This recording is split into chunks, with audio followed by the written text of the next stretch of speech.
Welcome to beautiful and historic Eck Stadium on the campus of Wichita State University, where we are about to have game number 2 of the 92nd NBC World Series tonight in Wichita. We are a little over an hour late because of the previous game, but hey, better late than never. We've got the Austin Gold Sox and the Seattle Cheney Studs coming up in just a couple of minutes. My name is Steve Strain, and the coach Mark Carvalho joining me here in the booth tonight. And Mark, a thrilling game before this one. The defending champion Hutchinson lost to Lone Star in a thriller 6-5. Great start to this tournament on what a perfect night for weather as well. Oh, it is beautiful. It's been a beautiful day, and it's good to be back here with you because the last game we were together was the national championship game last year. So, and Hutch won that game, of course. But it's a different season right now, Steve. Absolutely. All right. The two teams ready to go. And there you see the Seattle Cheney Studs. They are taking the field right now. Let's run down the starting lineups. Austin is the visiting team, so we will catch their lineup first. And it looks like this. Michael Caputo leads off. He'll be in left field and followed by right fielder Dayton Talkie. Justin Sandusky bats third. He's the third baseman. Zach Mazok is the designated hitter, and he'll hit cleanup for Austin. Hudson Hartgrove bats fifth. He's at shortstop. He'll be followed by Caleb Small, the center fielder, who bats sixth. Cole Taylor bats seventh. He's at first base. Peyton Doolin bats eighth. He's behind the plate. And batting ninth, Hudson DePriest, and DePriest is the second baseman. Again, the lineup for Austin: Caputo, Talkie, Sandusky, Mazok, Hartgrove, Small, Taylor, Doolin, and DePriest. And for the Seattle Cheney Studs, on the mound is right-handed pitcher Gavin Silva. The pitcher for Seattle is Vaden Lawrence, the right-hander. Lawrence is out of Pierce College, and Mark, as you look up and down this Cheney roster, they've got a ton of players from that Pierce College. There's a great pipeline that's been built there. And they had that last year, too. So, I mean, that's just great to have those pipelines. And it's good because everything they've done some great stuff up there in Seattle, and they just keep turning out every year. They've been so consistent, just like Santa Barbara, just like Hutch. Hayes, there's very one of those most consistent teams in the NBC. There's a look at Vaden Lawrence. The right-hander has pitched the last 2 seasons at Pierce College, 27 career appearances at Pierce, 18 starts. His record overall in 2 seasons was 7-5. He had one complete game, 124 innings at Pierce for Lawrence, and his earned run average was 3.85. Mark, that's not a bad number for a couple of years in that league. No, that's excellent, especially in this day and age. It seems like ERAs have gone up, and just everything's just kind of everything. It's going to be a fun game. I think it's going to be a very competitive type of game. All right, so here we go. Lawrence toes the rubber for Seattle. We will run down the Austin starting lineup, the Seattle starting lineup when they come to bat in the bottom of the first inning. But at 9:52 Central Time, we're ready to go. Michael Caputo is in, and Lawrence will deliver. And the first pitch is swung on and missed for a strike. 0-1. Game time temperature. We talked about the weather tonight in Wichita. Doesn't get much better than 77 degrees with a light breeze out of the southeast, which is blowing towards the left field foul pole from right to left. The pitch is a strike. It's in there. And quickly, Lawrence is ahead in the count, 0-2. Seattle has black jerseys with white pants, black caps as well, and Austin in all whites, white jerseys, white pants with dark helmets. Right-handed hitting, Michael Caputo, the left fielder, is in, down in the count, 0-2, and the pitch swung on and missed. He was fooled on that one, and a good start for Vaden Lawrence, a strikeout swinging and one away. Yeah, way to start right there. It is showing, not trying to overpower right there, but he's showing he's commanding that zone. Lawrence at Pierce College in his career walked 45, but struck out 79. That was a good start to the evening. A strikeout swing to Caputo. Here's Dayton Talkie, and the first pitch to him is down and in for a ball. Talkie, a left-handed hitter, and the count is 0-1. One ball and no strikes. Yeah, it's always important for that pitcher in that first inning, the toughest inning, to start off well. The pitch swung on and missed, and the count is now 1 ball and 1 strike. This is the first appearance for the Austin Gold Sox in the NBC mark since all the way back in 2013. Wow, didn't realize that long. The pitch lined into right field on the ground. That's a base hit. So halfway between the first baseman and the second baseman, and Dayton Talkie is on with a 1-out single. Yeah, and I think it's going to happen when you're around the zone. You're going to get hit a little bit. I'd rather have that than a walk-a-thon or anything like that. So, I mean, like I said, we'll see. We'll see what happens. This first inning sets a tone. So with 1 out runner at first, here is Justin Sandusky, the third baseman, as Lawrence will work from the stretch for the first time. And the pitch catches the inner edge. That's a strike, 0-1. I think Sandusky was thinking that one might have been a little tight. Looked like it from up here. The pitch swung on and missed. He took something off, and Sandusky was well out in front of that one, and the count's quickly 0-2. He's doing a good job right there, just basically mixing it up, but it's just different speeds. 0-2, runner gets his lead, and the pitch is inside and hits him.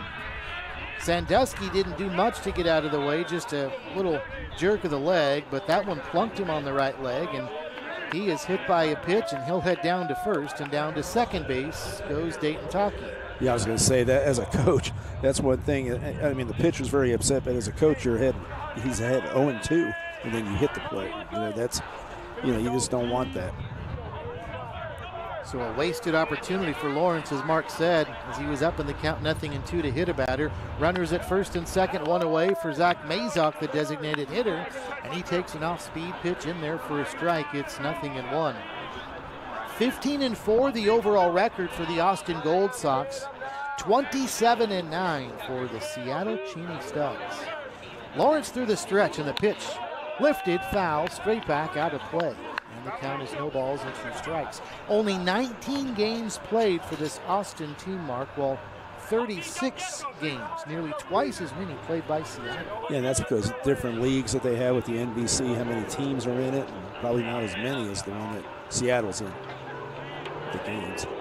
No balls and 2 strikes. Seattle looking for a double play. The pitch could be one. Hot shot to first, fielded there by Copeland. The throw to second, 1, and then a wide throw to first. It bounces off the fence over in front of the first base dugout, and around to score will be Talkie, and it'll be a 1-0 lead for Austin on the wild throw to first base.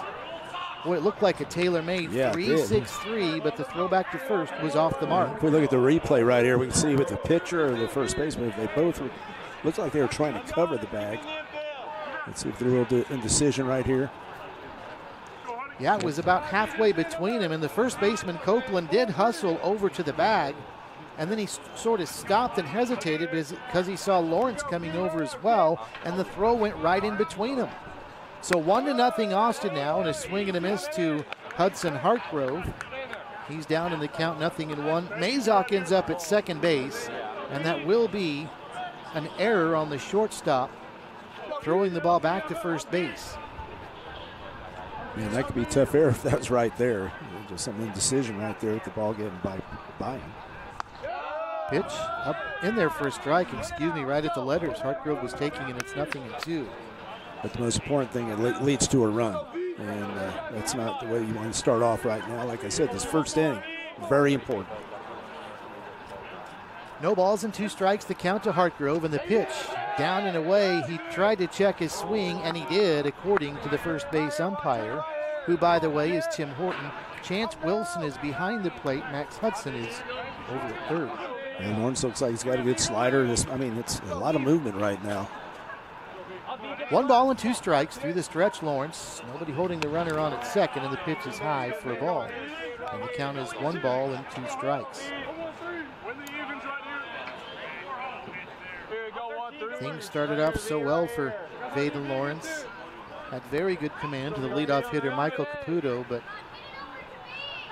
has entered some dangerous territory. He gave up what looks like an unearned run right now as the pitch. He thought it was strike 3. Yeah, he started walking off there. He thought it was there. So the count full to Hartgrove. 3 balls and 2 strikes. Runner at second, 2 outs, 1 in for Austin. They lead 1-0. here in the top of the first inning. And the 3-2 pitch swung on and missed. There's strike three. He got him. And the inning ends the way it started, with a strikeout swinging, but in between a run thanks to an error. And Austin's grabbed a 1-0 lead halfway through the first inning.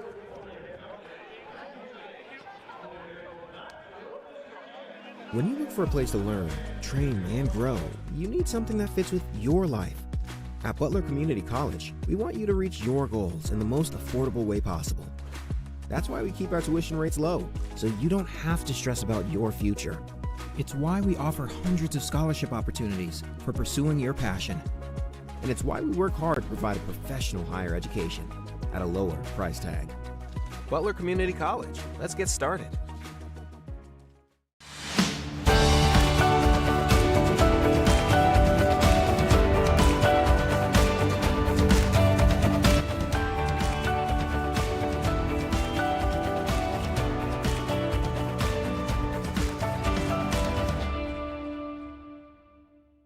One nothing Austin as we head to the bottom of the first inning. And in the bottom of the first, we'll see Dante Grant lead off for Seattle. Cheney, he's in center field. He'll be followed by Brody Carl, the left fielder. Jeremiah Craven bats third. Crane bats third. He's the third baseman. Gage Thompson hits cleanup for Seattle. He's the shortstop. Kai Halstead bats fifth. Halstead behind the plate. Jackson Copeland batting sixth. He's the first baseman. Riley Angelo hits seventh. He's at second base. He'll be followed by Tanner McVeigh, the designated hitter. And batting ninth, Ryan Spiro in right field. So again, Grant, Carl Crane, Thompson, Halstead, Copeland, Angelo, McVeigh, and Spiro for the Seattle Cheney Studs. And they are also looking at a right-handed pitcher. And that right-handed pitcher is Gavin Silva for the Austin Gold Sox, who pitched for 2 years at Eastfield Community College. That's a community college in the Dallas area. Undecided where his next stop will be. Right now it's with the Austin Gold Sox, and he'll look at Dante Grant, who used to play in the San Diego Padres organization. Here's the first pitch at the bottom of the first inning, and it's down for a ball. 1 ball and no strikes. Yeah, it's going to be interesting to see how Seattle responds right now. They've spotted Austin a run. The pitch is a fastball, but it just misses away. And the count is 2 balls and no strikes. Again, the wind is blowing from right to left as the pitch is outside for a ball. So if you hit one to right field, it's going to be just about into the teeth of the wind. But if you pull it down the line, you're going to get some help from that breeze, which is blowing from the right field foul pole towards the left. Here's the pitch. It misses for a ball. It was close, but a 4-pitch walk, and down to first base goes Dante Grant. And watch out for him, very much a threat to steal. Yeah, right there, Silva's trying to locate that fastball right there, which he, like you said, he just barely missed. So here's Brody Carl now, the left fielder, and he takes the first pitch, and it's a ball. So 5 straight balls for Gavin Silva to start the bottom of the first inning. An ominous start for him as he works from the stretch. There goes the runner. Great start for Grant, and he will steal second base easily. So a stolen base for Seattle. That stolen base brought to you by Kansas Surgery and Recovery Center. From game day to every day, Kansas Surgery and Recovery Center, committed to helping you recover and get back in the game. Yeah, that was a good call right there, because you look at Grant, he noticed he wasn't even looking at him, or even moving or anything. Here's the pitch, swung on and sliced down the left field line. That is slicing foul, and it bounces into the Austin bullpen in foul territory. So the count is now 1 ball and 2 strikes. And I think sometimes when a pitcher like this, rough start right there with the 4-pitch walk, and all of a sudden you're more concerned about the hitter than you are the runner, and I think that they picked, like I said, Grant picked up on that. Especially a very savvy base runner, Grant, who again played in the San Diego Padres organization. He's the runner at second base, nobody out, 1-0, Austin with the lead as the pitch misses way outside, and the count's now even at 2-2. In 2 seasons at Eastfield College for Silva, 27 appearances. His record was 3-2. He pitched in 47 total innings in those 2 years, with an earned run average of 7.47. Here's the pitch. lined into right field. That's down. That'll be a base hit. Cutting it off in right field is Taki. Here comes Grant, speeding around third. He'll slide home easily. There's no throw, and we are tied at 1 apiece on the RBI single for Brody Carl. Yeah, he definitely got that ball up, as you can see right here. And he just went right with it. Just took it in the inside pitch right over there. Nice line drive. Did the job. Bradley Carl, gets the RBI single, so we start all over at 1 apiece. It shows you how important that stolen base was right there also. In the first game, we mentioned earlier that Lone Star knocked off Hutchinson 6-5 in a thriller. It took a while before any runs were scored in that one, and here in the first inning, each team has been able to produce a run. And Seattle is hoping for more with 1 on and nobody out for Jeremiah Crane, the third baseman. Silva from the stretch, and the runner bluffs at first base, and the pitch is swung on and missed. It's a strike. 0-1 to Crane. Yeah, Silva right now, he's looking if I can get a double play right here, minimize, keep that to just 1 run. Throw over to first, and back safely is Carl. I mentioned a while ago, Seattle 27-9 on the season. Here's the pitch. A fastball in there for a strike. And it's now no balls and 2 strikes.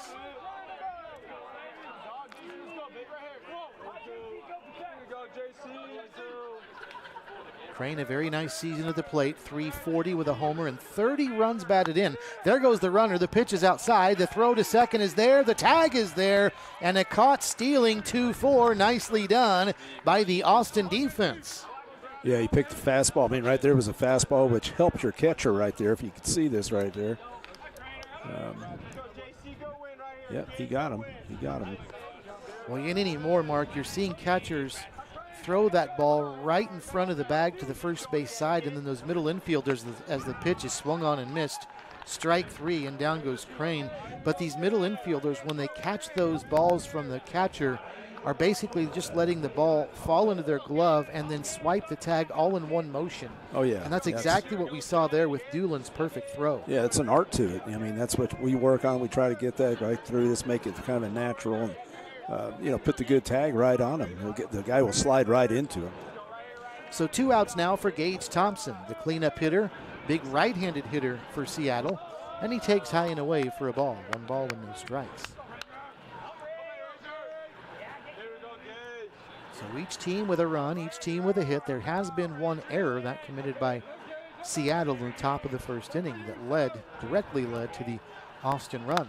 The pitch is lifted high on the right side over the first base dugout into the stands, out of play. And the count is now 1 ball and 1 strike. Yeah, it always has. I talk to my pitchers all the time, and I say that my hitters also. That first inning is always the tough. It doesn't matter, even in Major League Baseball, Maddox and all. If you look, the toughest inning was always the first inning. I'll further that point here in a second with the count 1 ball and 2 strikes with 2 outs.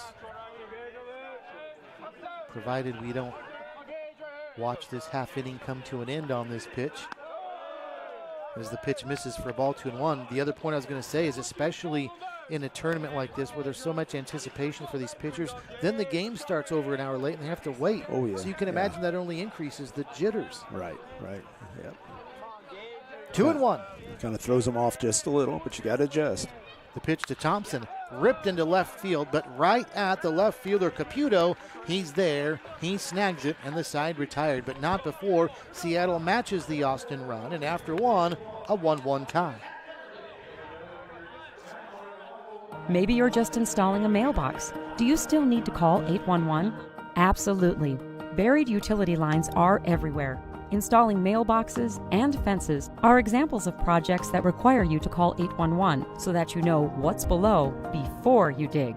Hitting a line can knock out service to your home and neighborhood, resulting in fines, damages, serious injury, or worse. Safety is in your hands. Call 811 before every dig. At Evergy, we're focused not just on what we power, but on who we power, right here in our community. We provide payment assistance to our neighbors who need it. Invest in organizations and people, creating opportunity for all to benefit. And volunteer our time around our hometown so that together we improve it, because we're committed to spreading good energy throughout our community. Evergy, the utility company. 1-1 tie as we're ready for inning number 2 at the 92nd NBC World Series, powered by Evergy. This World Series started in Wichita way back in 1935. Championship teams here from Alaska, California, Washington, Texas, Oklahoma, and of course, the state of Kansas. This tournament has produced so many players that have gone on to have very nice major league careers. Mark Carvalho, you've probably seen a few in your day. Oh, yeah. I go way back, not back to 1935, of course, but yeah, I've gone to see, back in the, 70s, 80s. I mean, all through the years, I've got to see some of the guys that a lot of people know now. Here's Caleb Small to lead off the top of the second inning for Austin.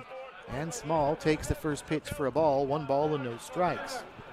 Small followed by Cole Taylor and Peyton Doolin.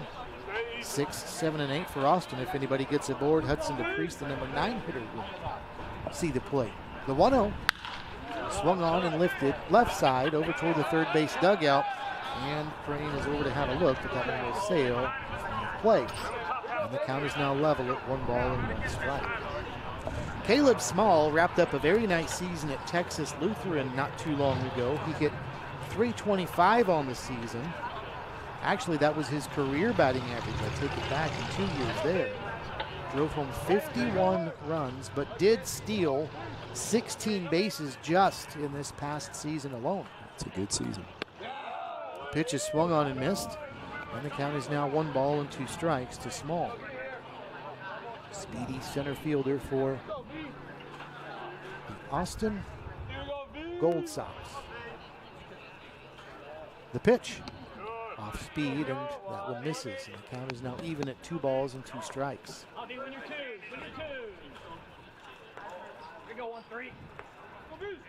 Austin has produced major leaguers like Brooks Kieschnick, Jordan Lyles, more recently Ryan Goins of the Blue Jays. The pitch is up high. I remember the name Brooks Kieschnick from back in my days growing up in Texas. Texas A&M, I believe. One of the best two-way players in history. I mean, he could, I believe third base, pitcher. He did it all. 3 balls and 2 strikes, the count to Small. Lawrence working from the windup. And here comes the pitch.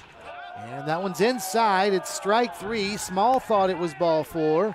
If this were the majors, we'd have an ABS challenge. Instead, we have a strikeout looking for Small. And we can look at it from center field out here. Did appear to be inside, although that camera is a little bit off center. Yeah, you got to realize the angle on that. But. So we'll give Chance Wilson the benefit of the doubt there. A strikeout looking for Lawrence. That's his 3rd strikeout of the game. And now here's Cole Taylor, the first baseman. And he takes on the inner part for a strike, 0-1. Yeah, and we talked about that first inning's a tough swing. Then all of a sudden, pitchers seem to adjust a little. Mentally adjust as much as anything. And you're used to the mound, used to everything, the umpires and all that, their zones. Because I do believe not every umpire calls the exact same zone, I can tell you that. 1-1 as the second pitch was a ball. Now a swing and a miss for a strike. And Taylor is down in the count. 1 ball and 2 strikes. I'll probably hear it from some of my friends that are umpires on that one, but just laugh at that one. The pitch, soft liner out towards second, drifting back and making the catch is Riley Angelo to snare the little blooper. 2 up, 2 down for Austin here in the top of the second inning. So that'll bring up the catcher, Peyton Doolin. That one looked like it was in on the fists, and he just, actually that on the outer part of the bat. He just barely got a piece of it on the end. Yeah, you tell him, he didn't get that sweet spot. So the first pitch to Doolin, taken for a strike, 0-1 to the left-handed hitting catcher for the Austin Gold Sox.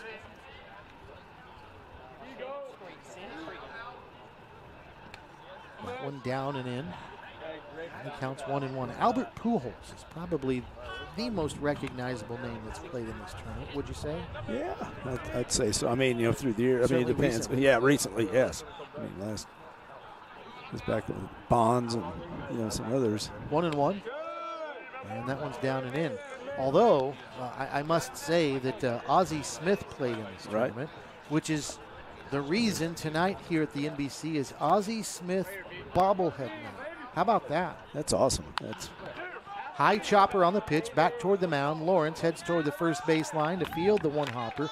A soft toss to first in time, and the side retired in order. An easy 1-2-3 for Lawrence as Austin goes in order after 1.5. Gold Sox won, the Studs won.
The Seattle Cheney. Seattle is a staple in this tournament. Mark, we talked about Austin. They've not been here in 13 years, but boy, you can't almost see this tournament pop up every year without seeing the Seattle Cheney Studs in it. Oh yeah, I mean, there's here every year. We've seen it. Everybody knows they got a fan club that's right out here. We see guys, even people from around Wichita. Some people are real big fans of Seattle, and they've formed this great following. It's pretty unbelievable. All right, so here we go. Bottom of the second inning for the Studs. And the first pitch to Kai Halstead is taken for a strike, 0-1. So Silva working from the windup. And the pitch swung on and missed. And the count is now no balls and 2 strikes. Did you get your Ozzie Smith bobblehead, Mark? I finally got one, and I'm very proud of it. Yeah. Again, he's another alum playing in this tournament. And so tonight, the NBC gave out a fantastic bobblehead of Ozzie Smith. The pitch is up high. In fact, here it is.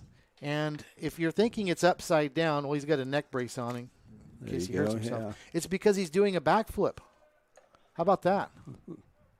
Ozzie Smith bobblehead night at the NBC. A ball and 2 strikes.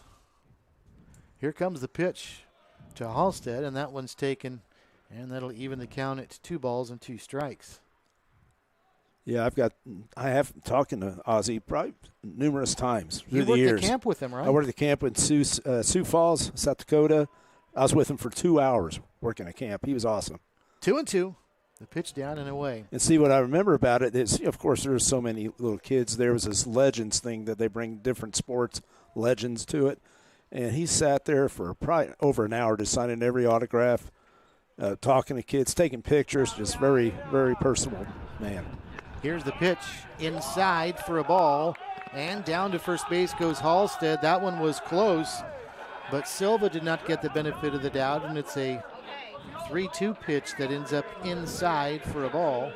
And down to first base goes Kai Halstead, and here's another look at it. You can see the catcher trying to bring it back in, but yeah, it was inside. Second walk of the game issued by Silva. He walked the leadoff batter in the bottom of the first inning, and he's walked the leadoff batter in the second. And the pitch to Jackson Copeland is swung on and fouled back. Well, Mark, you've been around the game for a while. You know that a pitcher is asking for trouble when they walk the leadoff batter, and so far for Silva, he's done it in each inning, and he paid the price in the first. Yeah, it's going to happen. That's the percentages. Pitch is in there for a strike. No balls and 2 strikes. A good job by Silva here, though, to get ahead in the count to Jackson Copeland, the very good hitting first baseman for the Seattle Cheney Studs. Silva through the stretch. Not a big lead over at first for Halstead, and here comes the pitch home. Swung on and a high bouncing ball over to third. They're going to try to get the force at second, and they do. Oh, Sandusky gambled right there, Mark. He rolled the dice, and just in the nick of time, they got Halstead sliding into second for a 5-4 putout and a force out on the fielder's choice. Now, I was kind of wondering about the throw, because it looked like he didn't really have a good grip on it. I don't know if you noticed. We'll look at this. But he had good enough to get it there. See, I was kind of high. And a nice job by the second baseman, Hudson DePriest, of keeping his foot on the bag like a first baseman would on a pit throw to first. The first pitch to Riley Angelo is taken for a ball. 1 ball and no strike. So a runner at first, 1 away, and the pitch line foul and out of play. We are tied at 1. Bottom of the second inning. And you can see right now, since the pitchers are kind of settling in right now, the hitters are very aggressive, dead red, ready to swing. We call yes, yes, yes, or yes, yes, no, and they're ready to go if it's in the zone. And the pitch misses for a ball. The count is 2 balls and 1 strike to Riley Angelo, left-handed hitter. Boy, he is right up at the front edge of that batter's box, hovering right over the plate. 2 balls and a strike, and the pitch is way outside for a ball, and the count's now 3-1. I do like this center field camera. I mean, you can really see a lot of things that, some schools or whatever that don't have that. I mean, this is definitely beneficial. The pitch swung on, bouncing ball over to the right side. A nice diving stop by Taylor at first. His throw will be to second base, and that throw is in time. And that'll be a 3-6 force out at second base for the second out of the inning on another fielder's choice, and back-to-back putouts at second base on force plays, and that's a really nice stop right there by Taylor. When you got to realize, look how far, because your second baseman's playing pretty up the middle for double play depth, so he definitely has to go after that ball. So that was a great job. So a runner now at first and 2 away. As Angelo reaches first base on the fielder's choice. And here's Tanner McVeigh, and he takes a strike, 0-1. McVeigh, the designated hitter for Seattle. Right-handed hitter with a pretty wide open stance. Takes one way inside for a ball. And the count is 1 ball and 1 ball and 1 strike now to McVeigh.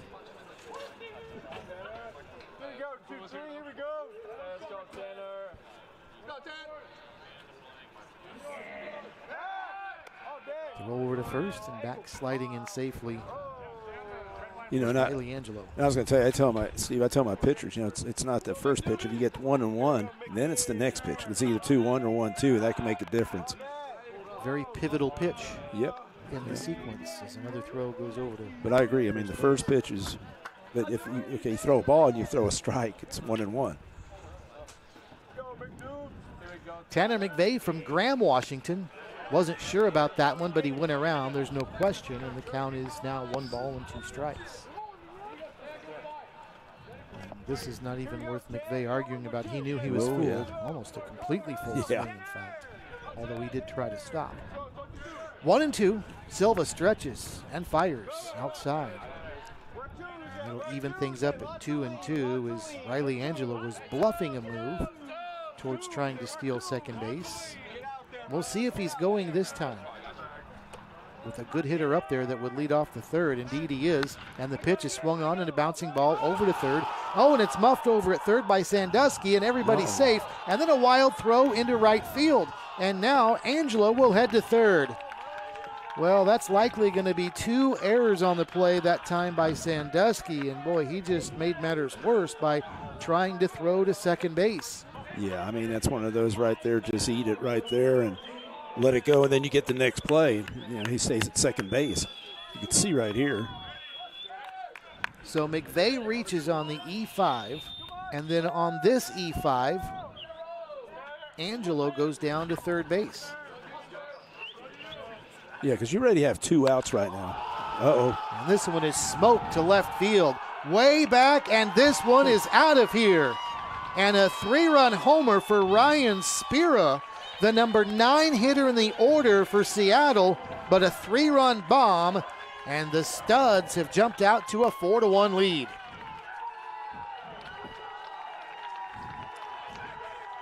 And that's what we talking about how they're both aggressive and both pitchers are right around the zone, and that's what's going to happen. You're going to see a lot of fireworks right here with the bats. Well, in Austin, their own worst enemy in this inning, again, the leadoff walk, two errors in the same play.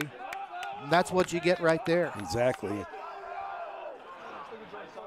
Yeah, the thing is, you got to regroup. I mean, we saw from the last game, you have a lead, don't give up. You get right back into it, but they just got to settle down. Dante Grant is the batter, and he's taken 2 pitches. One is a ball, one is a strike. Grant scored the first run of the game.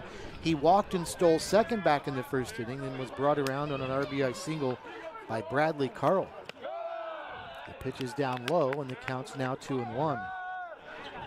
But the Austin Gold Sox have nobody to blame but themselves for this 4-run inning after the leadoff walk and the 2 errors. And the pitch, and that one misses, and it looks like Silva may be a little understandably rattled right here. Yeah, right now you just got to take a big breath. You got 2 outs, just get the 1 right here. Then, regroup. The pitch. And there is ball 4, and the problem there is you've got the very speedy Grant, who's already stole 1 base tonight, right back on first base again. And again, this is a guy that played for a while in the San Diego Padres organization.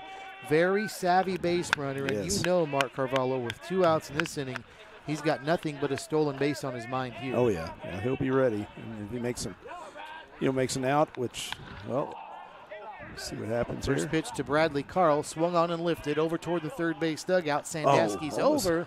Almost be a beautiful play, reaching over that. Yeah, tried to reach up toward the end of the dugout and make a catch, but couldn't. And he badly wants to redeem himself after a play where he made 2 errors moments ago. Yeah, and I'm getting back to Dante Grant. I mean, he's got a good reputation. He's got a lot of experience. He's an energy guy. He's going to give us. That's why he's leadoff right now. And he's going to sit there, and if he can get a chance to steal, he will steal. Get in scoring position. He gets his lead. Silva looks over his left shoulder and now fires home a ripped foul down the right side. And the count's 0-2. And sometimes you could take a chance, go ahead and get the runner. I don't know if they'll do a pitch out or anything like that, 0-2. But sometimes you get the opportunity. If he does hit it, we'll see if he gets in motion. The pitch. Grant not going anywhere, and it's chopped foul. Bradley Carl was a .265 hitter with 2 homers and 17 runs batted in at Alvin College in Texas this past season as a freshman. So a pretty nice year for him. There goes the runner, and the pitch outside. The throw down to second is waylaid again. There was no doubt about it. Another great jump for Grant. He's got 2 stolen bases on the evening and a runner in scoring position for Seattle here with 2 away. I figured that. 0-2. Take a chance. Not a bad throw, but just a little late. This is the same scenario when Carl drove him home last inning. Here, though, a swing and a miss. Strike 3, and down he goes. And Seattle strands the runner at second base, but they do score 3 times on the 3-run blast by Ryan Spiro. After 2, Studs 4, Gold Sox 1 at the 93rd NBC World Series. Hey, howdy ho, neighbor! Request to locate, huh? I think I know what I'm doing. I'll be done before you could spell 811. Digging without locating the underground utilities is like driving with your eyes closed. Ah, it's fine! Jeff, what did you do? I think I broke the law! Safety is in your hands. Every dig, every time. Click or call Kansas 811. Wichita is slightly off-center, which is what makes it fun. Swim with otters. Climb, play, and dream big in the air capital of the world. Watch fire dance across the sky at the Keeper of the Plains. And step into experiences that aren't behind glass. It's easy to get here, but leaving? that's a different story. Always unexpected, always welcoming. Find yourself slightly off-center in Wichita. Well, Mark is starting to get the hang of this Avi Smith bobblehead there, though. Yeah, I think you got it now. It's supposed to go backwards. See that's that? what he did with the backflip, right? Yeah, look at that. Yeah. Like Steve said, he even has a little neck brace right there. Yeah, so. yeah, just to keep him safe. Don't want any neck injuries. Hudson DePriest to start off the third inning for Austin. They trail 4-1, and the first pitch to DePriest is a ball, one ball, and no strikes. Each team has committed an error. Both have been costly. Well, and in fact, they don't have it on the scoreboard, but there have been a couple of errors committed by Austin, both on the same play in the last inning. Yeah, that's. Speaking of Ozzy, at that camp, one of the questions a little kid asked, can you do a backflip for us? And he goes, no, I retired that. So he's not doing any of those anymore. So a ball and a strike to count to DePriest, the number 9 hitter in the order for Austin, trailing now by 3. And the pitch is high for a ball. Well, if you're Vaden Lawrence, 3-run lead now, just get up there and throw strikes. That's the objective now. Of course, you always want to, Mark, but certainly when you've got a lead, don't give the other team a window as the pitch is swung on and fouled back out of play. 2-2, a window of hope that they can take advantage of some free passes. Throw strikes and trust your defense. Yeah, and I think this is a mental game with the pitcher because you got a lead. Sometimes you do relax a little. You know, just kind of, all of a sudden, you're walking a couple guys. It's a different game. Well, he's on the verge of it here. He's worked the count full to DePriest at 3 balls and 2 strikes.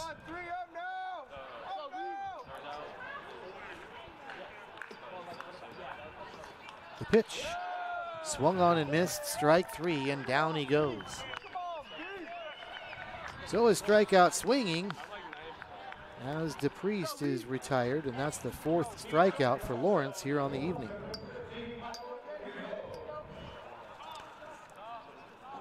So that'll bring up Michael Caputo.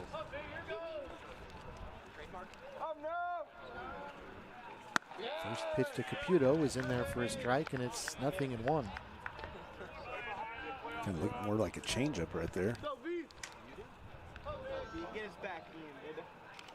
Lawrence winds and delivers to Caputo, and it's away. Caputo, 275 with 5 homers and 36 runs batted in at Texas A&M Texarkana last year. The pitch. And it's upstairs. He started his career at the same place his starting pitcher and teammate tonight, Gavin Silva, was at, Eastfield Junior College in the Dallas area.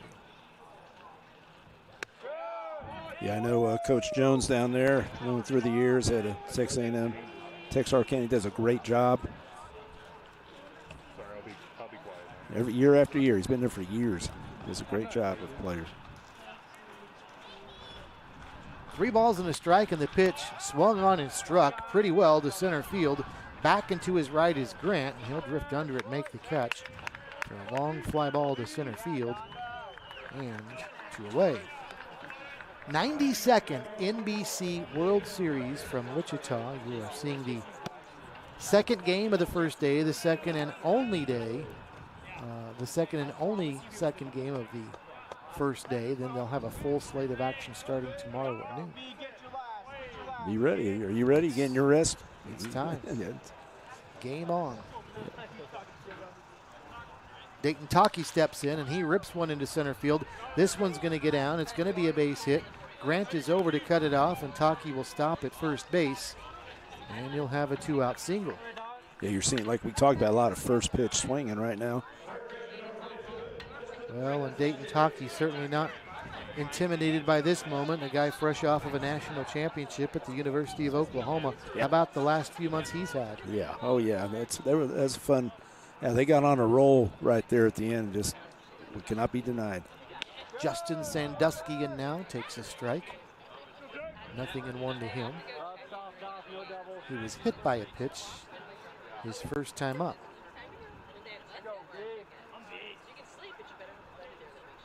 He attended Austin. Oh, they've got the runner picked off between first and second. Taki in no man's land, and he did not avoid the tag right there on his way back to first. So that'll be a 1-3 as Taki is retired between first and second, as he got a little too greedy right there. 4-1 though. Seattle with the lead. Hey, howdy ho, neighbor! Request to locate, huh? I think I know what I'm doing. I'll be done before you could spell 811. Digging without locating the underground utilities is like driving with your eyes closed. Ah! It's fine! Jeff, what did you do? I think I broke the law! Safety is in your hands. Every dig, every time. Click or call Kansas 811. Wichita is slightly off-center, which is what makes it fun. Swim with otters. Climb, play, and dream big in the air capital of the world. Watch fire dance across the sky at the Keeper of the Plains, and step into experiences that aren't behind glass. It's easy to get here, but leaving, that's a different story. Always unexpected, always welcoming. Find yourself slightly off-center in Wichita.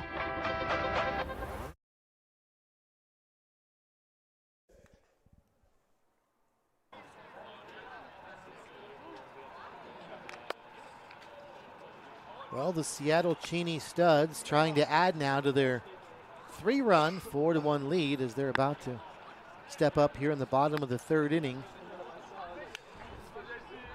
At this 92nd NBC World Series. Over 900 players have come through the NBC on their way to the major leagues, Mark. 900. Wow. It's a bunch. It's going to keep growing, too. So, but again, they're closing in on 100 years, so that would stand a reason. First pitch to Jeremiah Crane. Chopped foul at the plate, 0-1. Crane, Gage Thompson, and Kai Halstead. 2, 3, and 4, or excuse me, 3, 4, and 5 for the Studs, leading by 3, 4-1.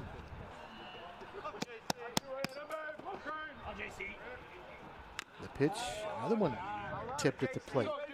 And it's 0-2 to Jeremiah Crane. Jeremiah. 87 games at Pierce College for Crane, where he hit .278 with 3 homers and 49 runs batted in. As the pitch is fouled at the plate again. Yeah, Jeremiah's very aggressive hitter. Heading to Northwest Nazarene after 2 years at Pierce College. It's a good college there. The pitch. And that one misses for a ball. You know, you look at it, it's just like some of the programs that these guys, like we were talking about, they have these pipelines going. Very good colleges. Pierce has one with the Studs for sure, as this one is sent to the right side, out of play. Have you ever seen the Pierce College uniforms, Mark? I don't think I have. You've got to look them up. I'll have to look them up. They're like the old school, well, I say old school, the 80s Philadelphia Phillies.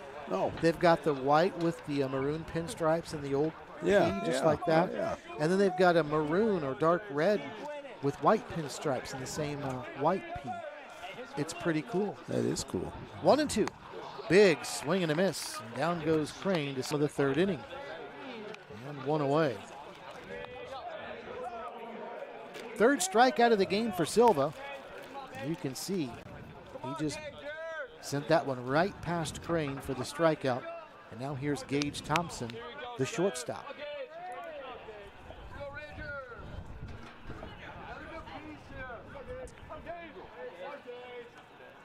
First pitch to Thompson. And he tried to check his swing, but he did not. On a pitch that looked to be away, 0-1. You know, and you see these guys, some coaches don't want some of the guys playing all the time, especially pitchers. I understand some of that. They've pitched a lot of innings. But I like to see guys playing. They need to play in the summer. Pitch is down and away. 1 ball and 1 strike. It's almost a situation where, there could be an injury risk, but if you don't, you're falling behind everybody else in terms of just keeping your rhythm. Yeah, it's timing. The pitch, just outside. Doolin tried to frame that, but to no avail, 2-1. you know, everybody has an opinion, you know, the philosophies and, you know, doing the training instead of the playing and all this. And I'm going, you know, there's nothing, as a kid, a young guy like this, you know, I wanted to play. And this one is taken for a strike. And the count's 2 balls and 2 strikes to Gage Thompson, who flew out to left to end the bottom of the first inning. So he's 0 for 1. Hit .259 during the season, 5 homers, 26 runs batted in, and he swings and tips that one into the glove of Doolin, and down he goes. So back-to-back strikeouts now for Gavin Silva, who may be finding his rhythm. And that's the 4th strikeout of the game for him. And now here's Kai Halstead.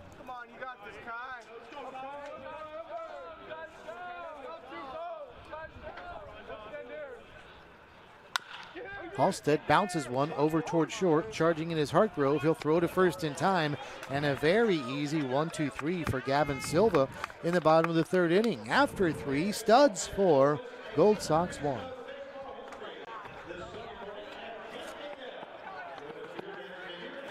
When you look for a place to learn, train, and grow, you need something that fits with your life. At Butler Community College, we want you to reach your goals in the most affordable way possible. That's why we keep our tuition rates low, so you don't have to stress about your future.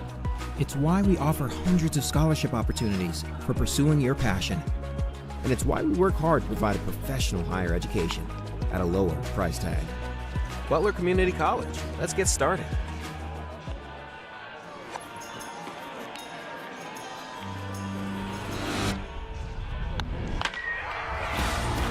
Live for the bases loaded. For the full counts. You got this. Live for the away games. For the strikeouts. Live for the high fives, the pop flies, and the moonshots. That's my girl. There's my slugger. Live for the big moments and the little ones. Live the game like never before.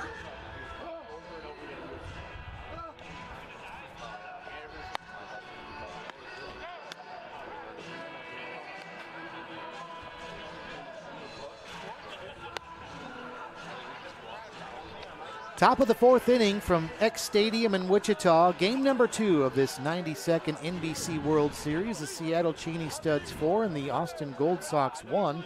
And it'll be Justin Sandusky that will lead off the top of the 4th for Austin. Sandusky, Zach Mazok, and Hudson Hartgrove.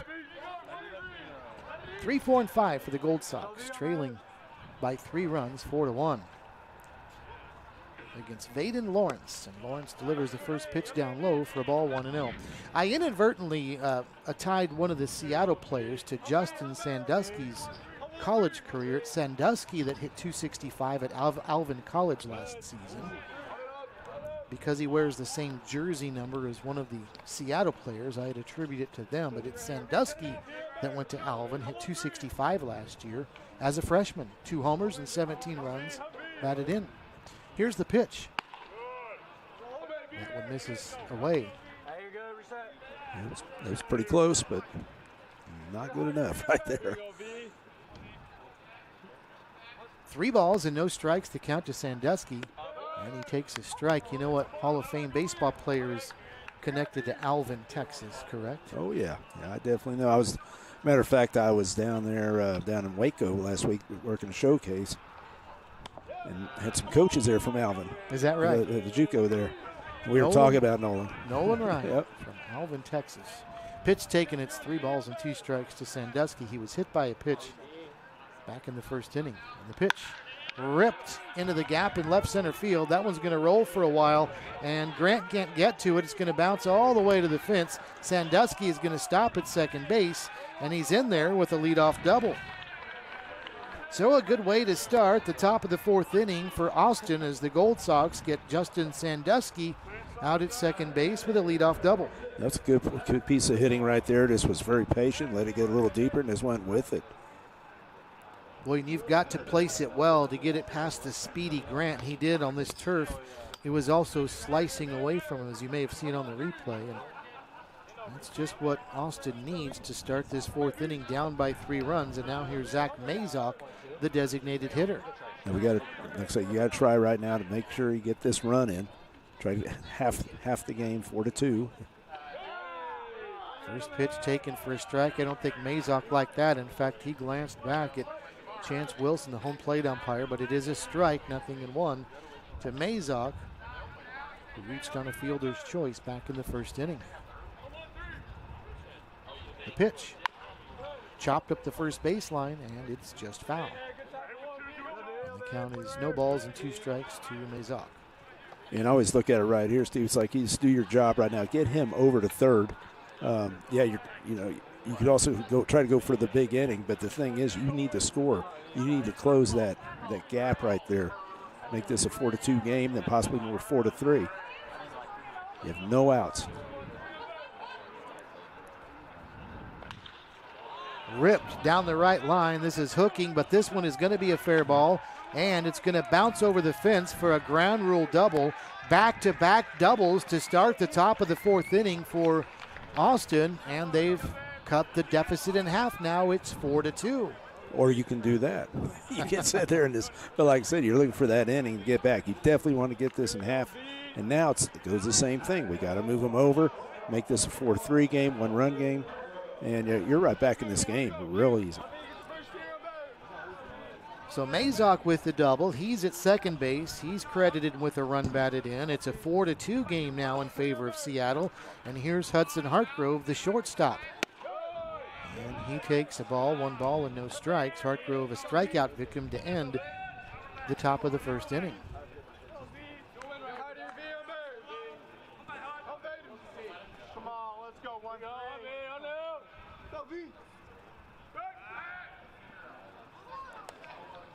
Nothing doing on a throw back to second base.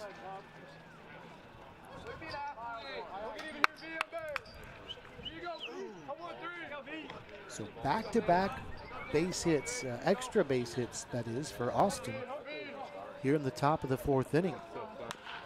This one is chopped over toward third. Charging in is going to be the third baseman, and he will throw to first, and that throw is in time. And a nice job also over at third to look the runner back to second, and he was going nowhere. So Crane makes the play, 5-3 for the first out of the inning.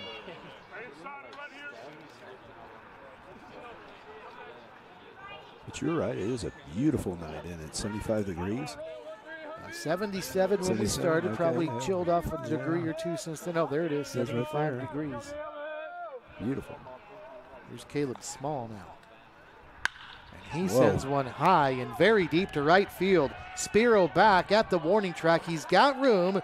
He'll track it down for a long fly ball to right field. Tagging up and heading to third is Mazok on a loud and long fly ball to right field, but Small retired for the second out of the inning. Well, you had talked about earlier, if you put something in that right field, it's going to hold up. I mean, with that wind coming across, and that's kind of what he hit it well. He hit that, he squared that up. 330 down the lines, both of them here at X Stadium. 375 to the power alleys. 390 feet to straightaway center field. As here's the first pitch to Cole Taylor in there for a strike, 0-1. So that one went about 380. Right to the front edge of the warning track for Caleb Small. Cole Taylor, no balls in his strike. With Lawrence working out of the stretch with a runner at third. He'll throw. This one is well outside and low.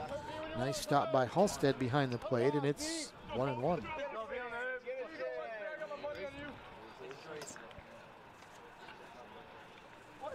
Cole Taylor, wide open stance. And the pitch sent right back up the middle and through for a base hit. In from third to score is Mazok on an RBI single for Cole Taylor. And now we've got a 1-run game. It's 4-3. So 3 hits here in the inning for Austin. A pair of doubles, and then 3 batters later, a single and an RBI for Cole Taylor. And we've got a 1-run game.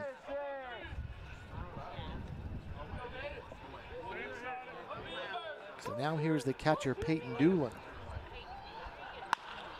He first pitch swings and chops one foul outside the bag at first. 0-1 to the left-handed hitting catcher for the Austin Gold Sox. Yeah, that's pretty impressive by Taylor. Two outs. To get that run in, make this a one-run game. And he didn't try to do, like we were talking about earlier, don't try to do anything super special or anything, just a little base hit.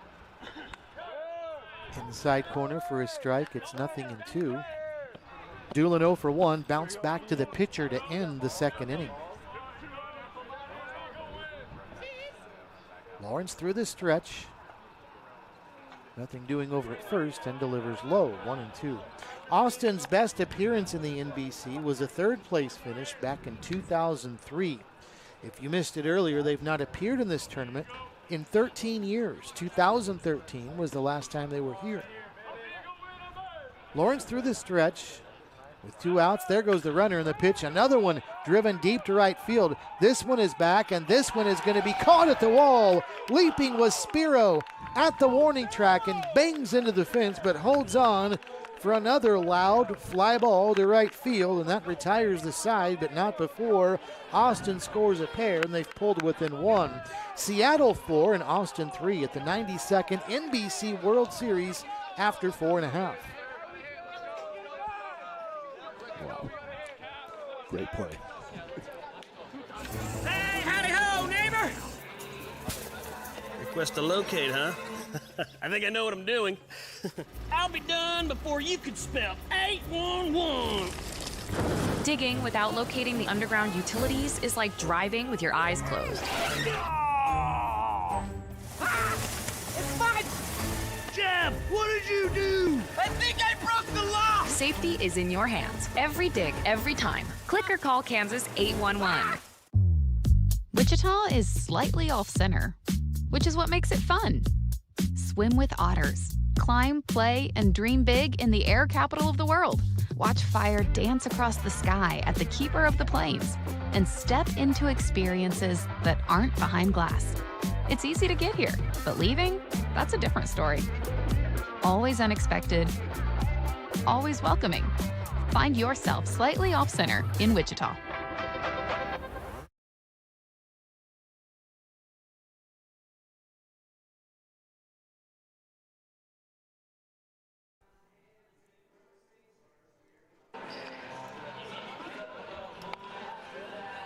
Ready for the bottom of the 4th inning. I said after 4.5 when we went to a break. We have played 3.5 tonight from X Stadium.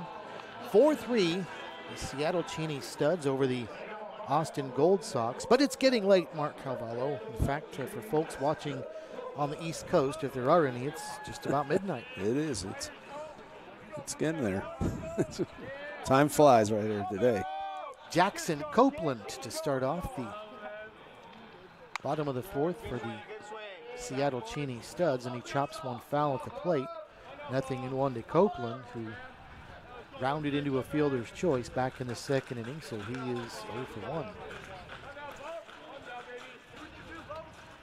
Gavin Silva working from the full windup. And the pitch. Looks like a change up there, swung on and missed. And the count's 0-2.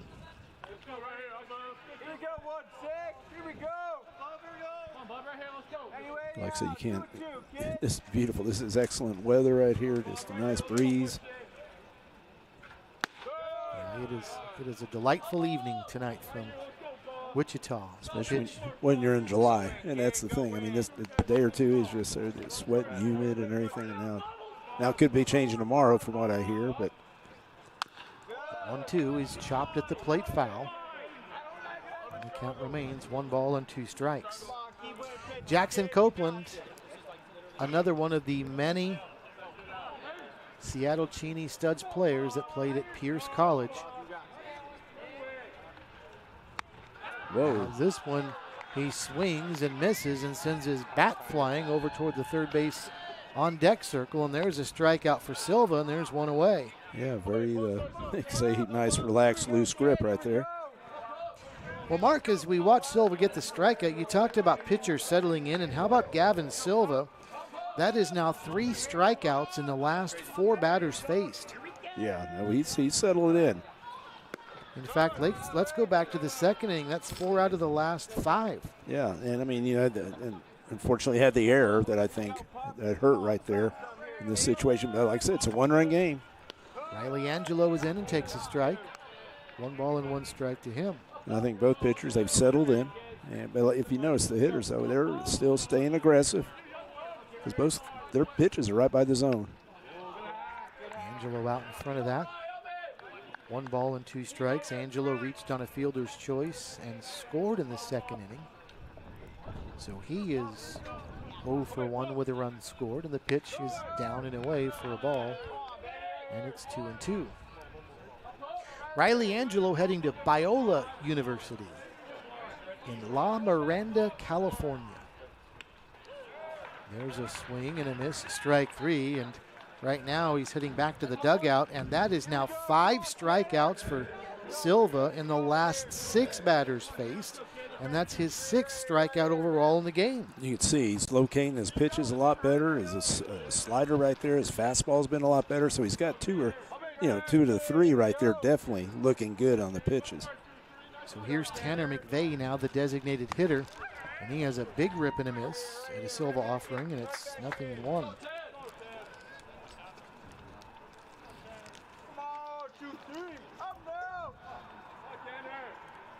McVeigh from Graham, Washington.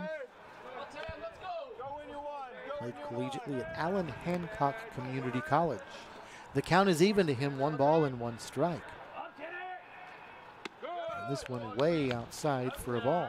It's always nice as a pitcher when you have all your pitches working. I mean, it's just like, you can locate it and just every pitch, whatever's working. It's tough. You have to figure out when you're not locating. Swung on, bouncing ball over to third, fielded cleanly by Sandusky, and he'll fire to first in time, a 5-free putout, and the side retired, and all of a sudden Gavin Silva's gotten into a nice little groove. He's retired 7 in a row. We'll head to the 5th, 4-3 Seattle. Every summer, the NBC World Series comes alive with energy, excitement, and the spirit of baseball. But what makes it truly special? Fans like you. Because of your support, kids get to experience the magic of the game. Your donations power youth clinics, grants, and equipment drives, while sharing Kaiser Carlisle's mantra to play hard and have fun. Together, we honor the legends of the past and preserve the rich history of the NBC World Series for generations to come.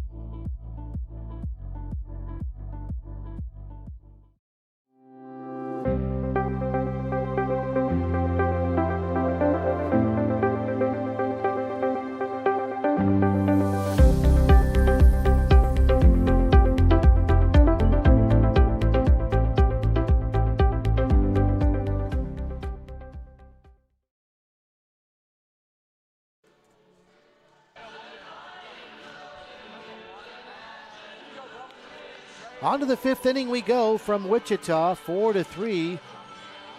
The Seattle Cheney Studs on top of the Austin Gold Sox in a good one. Each team scored runs thanks to some errors in the first inning, and then Seattle able to score 3 in the second inning, thanks in part to 2 errors on 1 play, and now Austin answered with a pair of runs in the 4th inning, and they'll have a chance here to tie or take the lead in the 5th.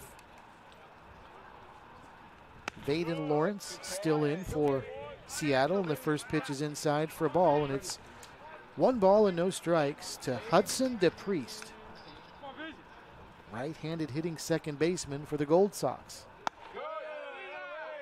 And he watches a strike sail by, and the count's now even at 1 ball and 1 strike. Steve, I was thinking back how many games guys play, especially, the whole year. And I started thinking about it. Back, it's 55-game limit right now in college. I remember, take Gene Stevenson right here. He had a 90-game schedule first year. They think they played 77. Wow. 77. And then the guys played in summer ball. It's just how things have changed. 3 balls and a strike to DePriest. Product of Alvin College as well, as the pitch swung on and bounced over to short, and it's mishandled there. And the throw to first is also wild, and now DePriest will stay at first base. Well, Gage Thompson had trouble fielding that one cleanly. Then he did not make an accurate throw to first because he had to rush. Yeah, he did. First base is Hudson DePriest. Yeah, he did. He just had to rush. Just looked like he didn't get his feet right. Let's look at this. Okay, didn't see the play, but yeah, it's just that he was off. With his sink, with his feet, with his just getting his feet lined up. Well, the problem is that's the number 9 hitter in the order that you give an error on and a chance to now represent the tying run for the top of the order with Michael Caputo, who's in. Caputo takes a strike, 0-1 to him. He is 0 for 2. He is struck out and flied out to center field. It's definitely an opportunity right there. A pretty good sized lead for DePriest over at first, and he had to dive back just in the nick of time. It's kind of interesting to see what kind of philosophy right here. Are they going to steal? Are they going to bunt him? We'll see what the coach is going to do right here. Lawrence through the stretch, and Caputo has a big swing and chops it foul at the plate. And they have given the runner at second base. Yeah. Did they call a balk? Yeah, I believe so. I guess he didn't pause. Well, I know he's working quick. I mean, they're working fast right now. And sometimes you just have to watch that you get past. You don't pause. You got to take a little second pause, breath, or whatever. That's what I try to tell. Just take a big breath and then go. So the tying run for Austin now in scoring position as the pitch is swung on in a 2-hopper out to short. A much more accurate throw for Thompson this time as he didn't have to rush the throw. There's a 6-3 put out, 2 away, but down to third base goes DePriest, who now represents the tying run 90 feet from home. Yeah, very costly balk right there. Let's see how the defense. Okay, look how the defense is playing. Okay, they're moving back up the middle, so they will concede the run. If he just rolls over, they could score. So here's Dayton Talkie now. Mentioned earlier, he's an Oklahoma Sooner product. Takes the first pitch for a ball, 1 ball and no strikes. So in a situation like this, I guess we're going to go talk here to the coach. I have somebody in the bullpen right now, and not sure who it is. The head coach of the Seattle Cheney Studs is Barry Aiden. His son Cody is the pitching coach for this team. I think that's out there. He's out there now. That's Cody Aiden. And Mark, earlier this season, Seattle was in a pinch, and Cody actually came in to pitch 5 innings this year. Well, it looks like he still can pitch. I mean, it still looks like he could do a pretty good job. He still looks athletic. One guess where he pitched collegiately. Where's that? Pierce College. Pierce College. There's that connection. I was trying to figure out that connection. Conversation was short, and now Dayton Talkie is back in and ready to go again. 1 ball and no strikes, the count to Talkie with the tying run at third. Takie's probably got thoughts on giving his team the lead. He can do that with 1 swing of the bat, and did he? Crushed it, right field, down the line, deep. He did. He just gave his team the lead, right on cue. 5-4 Austin.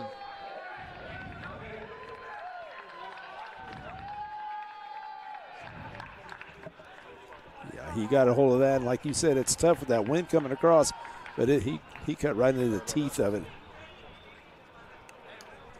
Well, he just adds to what's been a magical 2026 for him as a part of the national champion Oklahoma Sooner baseball team, and he just stroked his go-ahead home run for his team here in the top of the 5th inning that's given Austin a 5-4 lead, and there wasn't much doubt about that. You can see by the way he left home plate. A little bat flip right there, a little jog, little admiration of that one.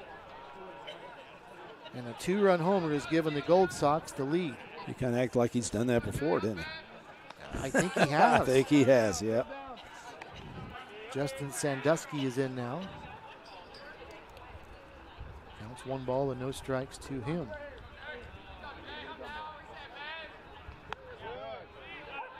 Pitch is in there for a strike.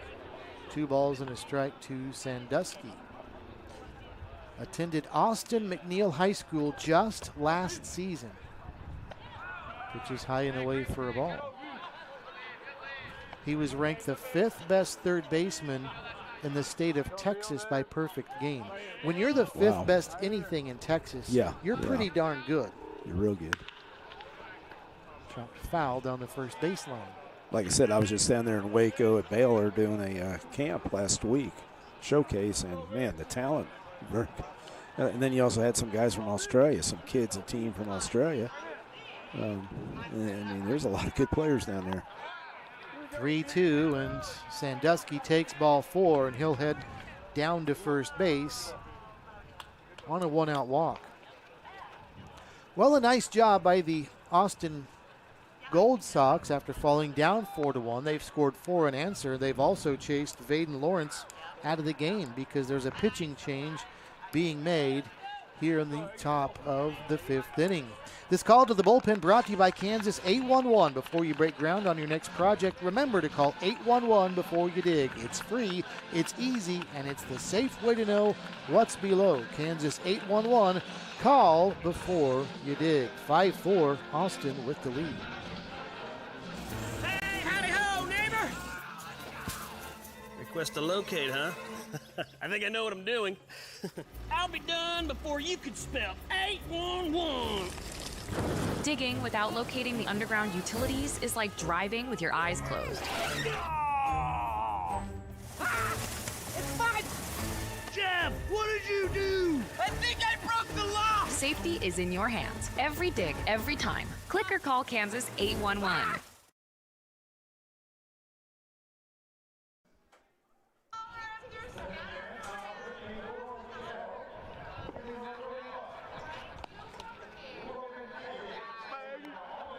Logan Egge is the new pitcher for the Seattle Cheney Studs. He's a 6'1", 195-pounder from Bothell, Washington, who will be pitching collegiately at Pacific Lutheran, and he is in now to stop the bleeding as the Seattle Cheney Studs have watched a 4-1 lead evaporate, and it's now flipped around into a 1-run deficit here in the top of the 5th inning.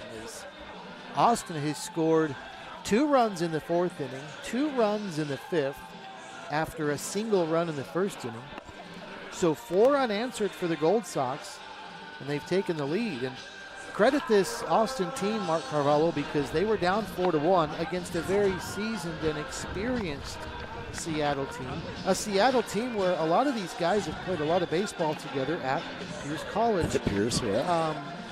This is new territory for a lot of these guys to play in this tournament for Austin, but they weren't fazed by that 3-run deficit. Yeah, and I think guys, especially from down in Texas, they play a lot of ball. I just like their approach. They were very aggressive, especially within the zone, and they just battled back and great hits. Zach Mazok will be the first batter that Egge will face. So it's righty versus lefty, and he lines one right back up the middle. That's through for a base hit. Sandusky will stop at second base, and Mazok says hello to Egge. First pitch swinging and promptly lines one right back up the chute for a base hit. Yeah, that's what I'm saying. They've been very aggressive early in the count. If it's right there in the zone, they're going after, especially fastball. And if you notice that's fastball right there. So we'll have to see how they're going to handle this right now. Especially if you're Seattle, how are you going to handle this? How are you going to, like the situation right here with runners first and second? Hudson Hartgrove is in now, as the infield for Seattle desperately looks for a double play here that would get them out of the inning, because things have gotten a little dicey for this Seattle team the last couple of innings. And Hartgrove, a big swing and a miss. Yeah, he took something off that. Hudson Hartgrove went to Louisiana Tech in 2026 but did not play. However, he did make the commissioner's honor roll, and he will attend Galveston College next year. 0-1, and another big swing and a miss. Well, you got to credit a guy that gets it done in the classroom even when he's not playing, because sometimes I think guys might have a tendency to slack off a little in the classroom. They lose incentive, but not him. But you got to look at it, and like we were talking about, you play 55 games in the spring. You're playing a lot of ball, and you got to go to class. Swung on and a slow bouncing ball through on the left side here for a base hit. They will not send the runner Sandusky home from third, so it's station to station hitting there and base running for Austin. Sandusky stops at third. Mazok stops at second. On the one-out single for Hartgrove, they are loaded now for Caleb Small. Well, I like what Hartgrove did. He had an 0-2 count right there, and he was just going to put the ball in play. You know, he just did that, and the pitch was good.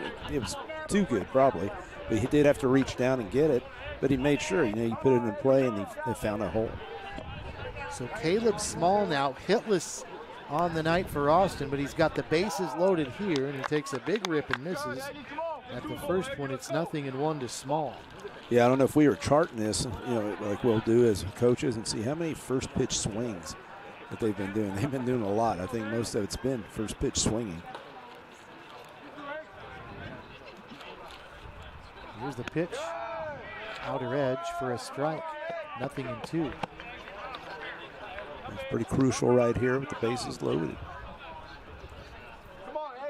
Aggie will work from the stretch, but his focus has to be at the plate. And here comes the pitch. Oh, he took something off there.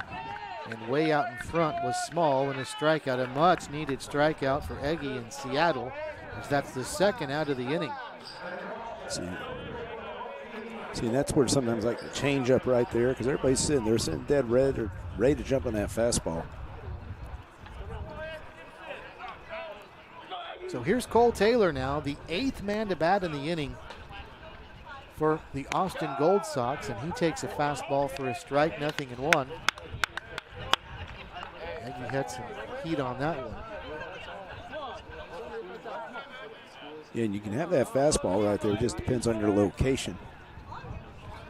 Yeah, he's just rearing back throwing right now. Just missed away there, and it's 1-1 strike. Aggie did not pitch at Pacific Lutheran this past season, but he did appear in 12 games at Pacific Lutheran in 2025. Swing and a miss for a strike, and it's 1-2. He appeared in 9 games for Texas Lutheran in 2024. Right here, man. Go to work, Aggie. Go finish. 1-2 strikes. And this one is sliced back and out of play. So the count remains 1-2. The 2-strike approach here. You widen that a little. I beg your pardon, he did appear in 16 games in 2026. A pitch. Swung on, bouncing ball over towards short. Thompson juggled it a little bit, and the throw to first is in time, and oh, I don't know about that one. Austin certainly didn't like the out call at first base. The replay will be interesting. Live, it sure looked like he was safe, Mark. We'll see right here. It's a beautiful play, though.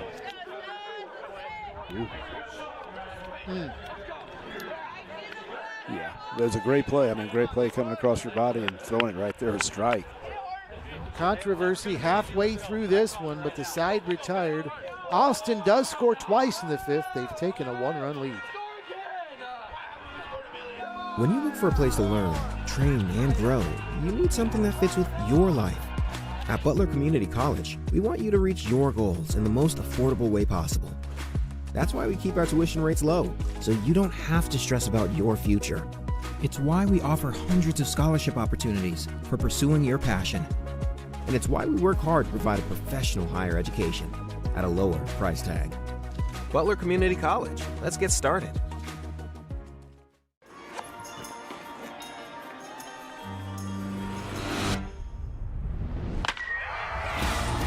Live for the bases loaded, for the full counts. You got this. Live for the away games, for the strikeouts. Live for the high fives, the pop flies, and the moonshots. That's my girl.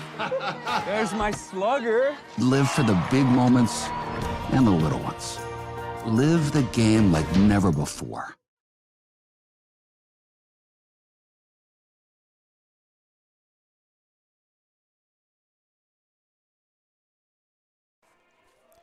Beautiful weather night on the first night of action at the 92nd NBC World Series X Stadium, the home of Tyler Field, on the campus of Wichita State University, a place that has seen so much high-quality baseball since its inception. Oh, yeah, and I was around. I was actually around here. That's to see where this is, where Gene Stevens and his vision, and Wichita State, and look at it, it's just beautiful. This program produced a national championship. Of course, Ryan Spiro to lead off the bottom of the 5th inning for Seattle. And Spiro, first pitch a strike to him, 0-1. Spiro then back to the top of the order, Dante Grant and Bradley Carl. If anybody gets aboard, Jeremiah Crane. So it's 9-1-2 for the Studs, down by a run here in the bottom of the 5th inning. And a swing and a miss for a strike to Spiro. And it's 0-2. And Spiro, of course, the big blow for Seattle. The 3-run homer in the bottom of the 2nd inning that at the time gave them a 3-run lead, 4-1. He sends one foul over toward the first base side. That was an inning where Austin made 2 errors in 1 play. There was a leadoff walk, and Spiro, boy, did he make him pay for those 3 mistakes. Yeah, he did. I mean, like I said, they're taking advantage. I mean, they're doing what they need to do, each team, right now. So right now, Seattle's just got to get a runner on. Get something going right now, which exactly what the Gold Sox did. This game's not over. We both know that. 2-2. And a swing and a miss, and down he goes, and a strikeout for Silva to start the bottom of the 5th inning. And Galvin Silva is turning into one of the big stories of this game, Mark. Yeah, I mean, right now he's striking out. Look at his movement, his slider, and look at everything moving right there. The big thing's going to be right here, Steve, is the bullpens. And that's what I think it's going to come down to. First pitch to Dante Grant, chopped at the plate. 0-1. That's 7 strikeouts for Silva, Mark. Right, and you know what his pitch count is, and he goes up there, and when he comes out, what's the score going to be? And then it depends on like I said, the bullpens. He has struck out 6 of the last 8. That's amazing. Ball and a strike. The count to Grant. You don't want this guy to get aboard because he's almost a guaranteed stolen base. Well, it's just showing how Silva, like we talked about that first inning, walks the first guy and everything, gives up a run, but he comes back and he battles through the 2nd inning with the error. Grant lifts this one, shallow center field. Small coming in, but it's the shortstop Hartgrove that's there. Boy, I was fooled on that one. Caleb Small from center field was charging in. I thought that he was calling for it, but that one a routine fly out to short. Yeah, well, you look at that wind right there, how it's blowing out, too. You can't take anything for granted. Well, that's true. There is a breeze that held that up. 2 up, 2 down for Seattle here in the bottom of the 5th inning, and now here's Bradley Carl, the left fielder. He takes the ball, 1 ball, and no strikes. Leading off there with the off speed. Whoa. Carl lines one back through the middle, and a nice diving attempt by DePriest, the second baseman, off his glove into shallow center field, but that'll be a 2-out base hit for Carl, who's on board for the 2nd time tonight. Boy, a valiant effort that time by DePriest, although that deflection off his glove almost cost him another base because Carl rounded first and wondered if he might have a chance to go to second where that ball carried him to, but a great effort by DePriest. It's going to be huge right here for him, for Silva. Get out of this inning. Jeremiah Crane steps in and takes a strike, 0-1. Crane 2 years at Tacoma Community College. That was back in 2023 and 24. He hit .311 with 6 homers and 85 runs batted in those 2 years. That's pretty solid. Well, of course, all these guys are pretty solid ball players from Seattle and very, very well respected. Silva, quick throw over to first, back diving in safely is Carl. Crane hit .340 with a homer and 30 runs batted in this season during the regular season. The pitch swung on, bounced down the third baseline, just foul. Chance Wilson, that's his call, the home plate umpire, with the other two field umpires near first and second base, and Wilson quickly calls that one foul. Yeah, you know, it's but just as a third baseman, you still want to go play that just in case. Just in case. That's one thing I learned. Crane 0 for 2, and he has struck out twice tonight. He takes high and tight. It's 2 balls and 2 strikes.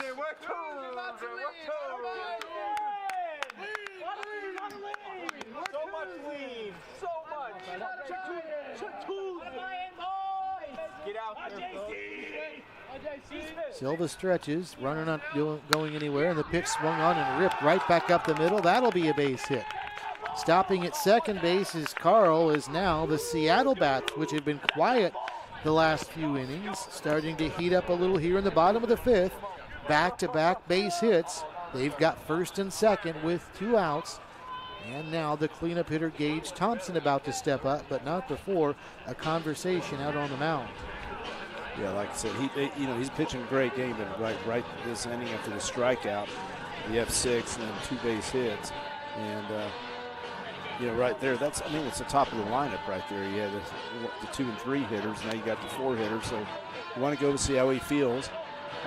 It's like stay with him, and but it's huge right now. You got a 1-run lead, just get 1 out. That's what you're looking. Just 1 out.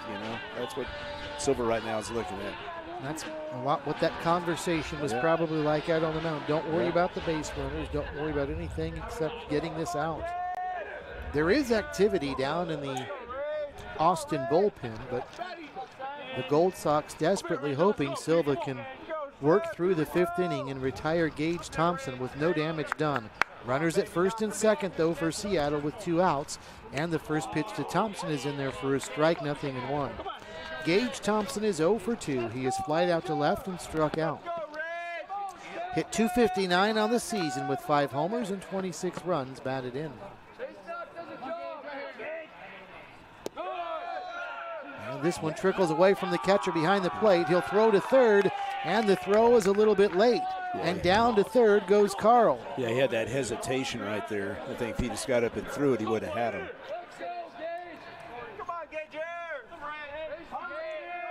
So when the catcher does that and just deflects a little away, is that still a pass ball or is that a stolen base?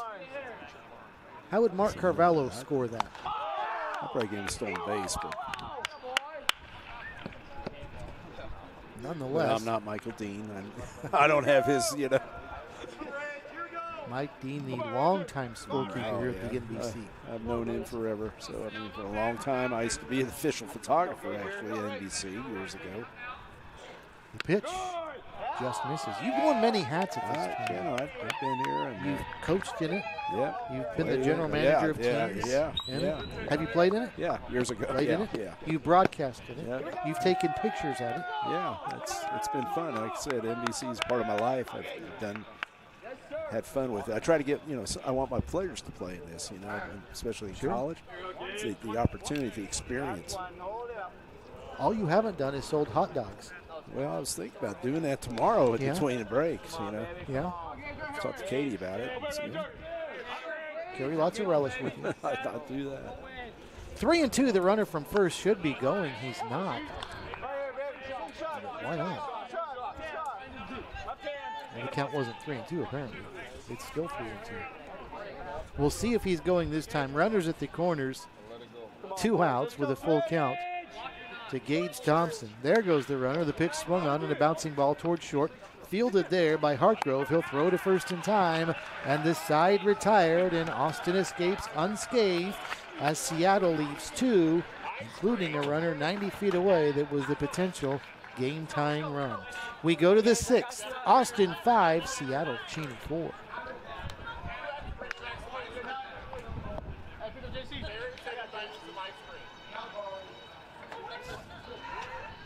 We've done a lot of this training. So I don't. don't follow. I should follow their live stats page, but I get so caught up in other stuff.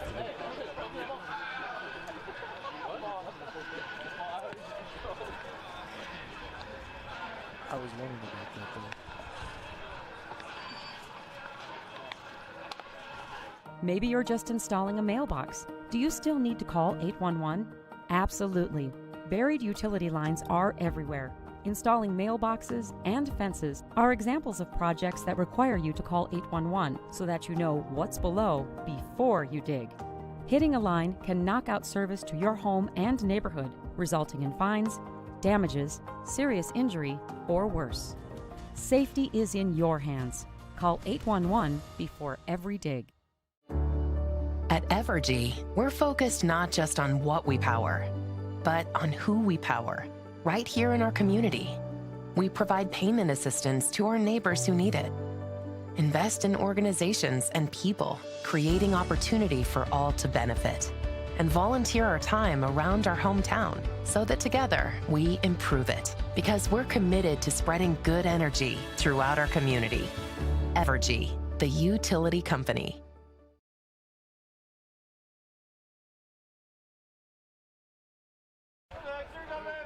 Gold Sock batter not to hit in the 5th inning. He'll lead off the 6th with his team leading by a run, and he takes his strike from Logan Egge, and the count is 0-1 to him. Logan Egge came on in relief in the last inning, faced 4 batters.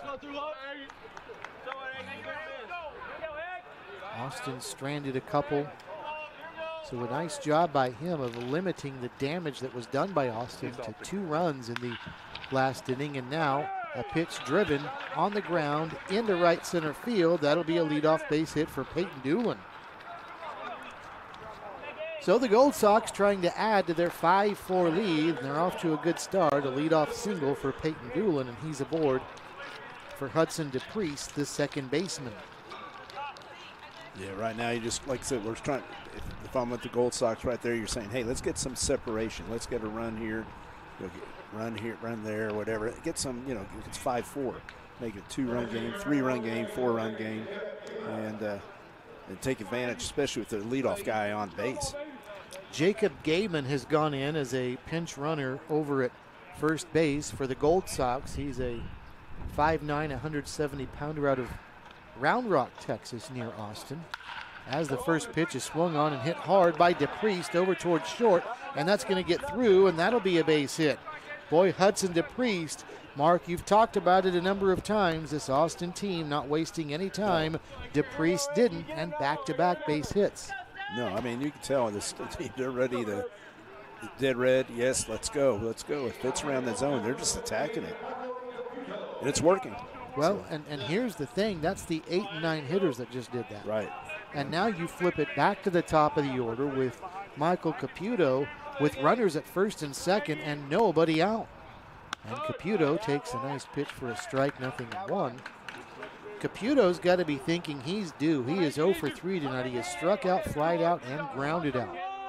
Golden opportunity here for the Gold Sox to add to their 5-4 lead. Runners at first and second and nobody out.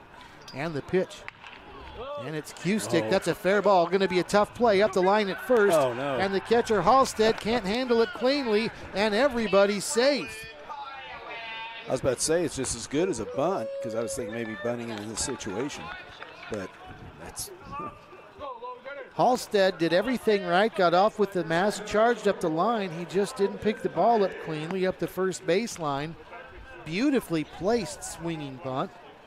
And everybody moves up 90 feet. So down to third goes Gaiman, the pinch runner. Down to second goes DePriest.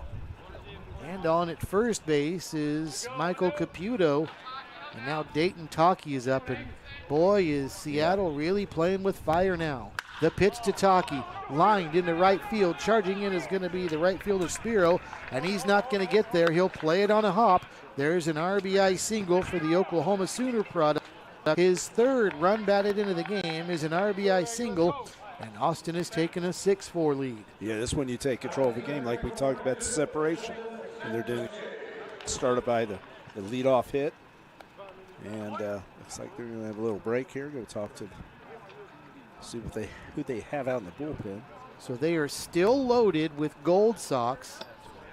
DePriest at third, Caputo at second, Taki at first after an RBI single. And now a 6-4 game. That is the 12th hit collected by the Austin Gold Sox tonight. Yeah, like I said, you can just tell their approach. It's all about the approach right there. Their approach is coming right after them. And it's worked. So now Justin Sandusky will step in. I was going to try to see if I could see who that is in the bullpen, but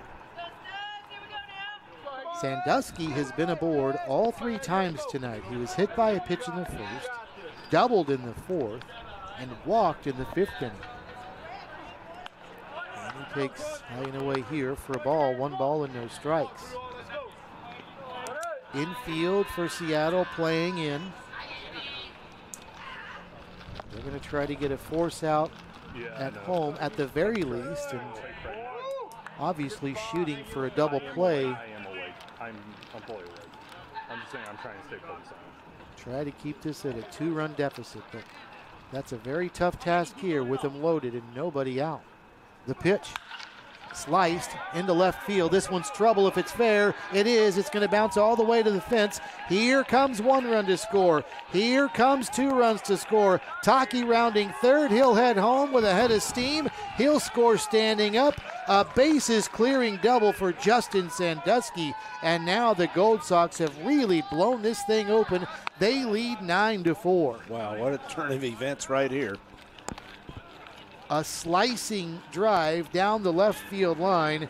And boy, if you look at where the left fielder Carl was playing, he had a long way to run to get to that one. You couldn't hit that any better. I mean, you cannot. You know, if you had a fungo bat trying to hit it out there, I mean, that was just beautiful out there where he was hitting it. And unfortunately for Seattle, there's nothing you can do about that. That'll do it for Logan Eggy. This call to the bullpen brought to you by Kansas 811. Before you break ground on your next project, remember to call 811 before you dig. It's free, it's easy, and it's the safe way to know what's below. Kansas 811, call before you dig. Well, the Seattle Cheney Studs have to stop the bleeding now, down by 5. Pitching change being made. We'll be back in a moment.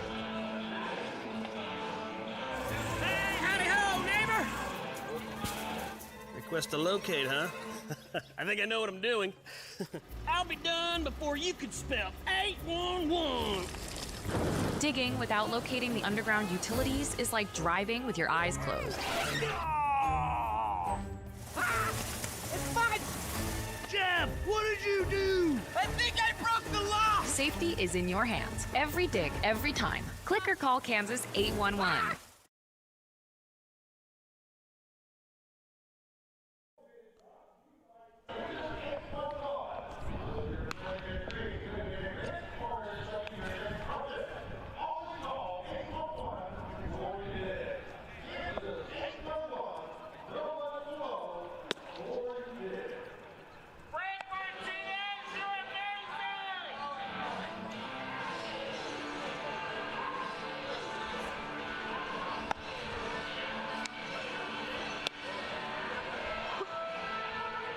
A.J. Knorr is the new pitcher for the Seattle Cheney Studs.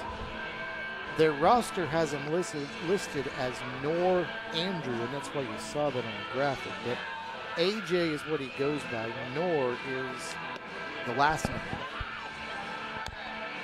His main focus right now is trying to keep this at a 5-run game. We have watched now the Austin Gold Sox score 8 runs in the last 3 innings, or actually 2 innings plus. There's still nobody out here in the 6th. Yeah, and I think the momentum right there, it's just unbelievable momentum right now for the Gold Sox. And it's been coming on, the last 3 innings. They've really, scored 3, 4, 5, 6, 7 runs, I believe. 6. So, I mean, they're scoring some runs now because they're attacking the ball. They're getting runners on. And it's basically a lot of base hits. Zach Mazok will be the first batter that Knorr will face, stepping in from the left side of the plate. Nor will work from the stretch with a runner at second base, and again, still nobody out. And Mazok takes down and away for a ball, 1 ball and no strikes. And what you and I talked about this game, it's going to be what happens on the bullpen, especially with Austin Gold Sox. Are they going to let Seattle, who's very experienced, get back into this game? But they got to stop them right here. Mazok takes a strike, 0-1. Zach Mazok played at Texas Arlington last year. He hit a .171 with 2 homers and 14 runs batted in. Big swing and a miss there. In 2025, he went to Louisiana Tech but did not play. He started his college career at Baylor in 23 and 24 and hit .246 with 4 homers, 28 runs batted in.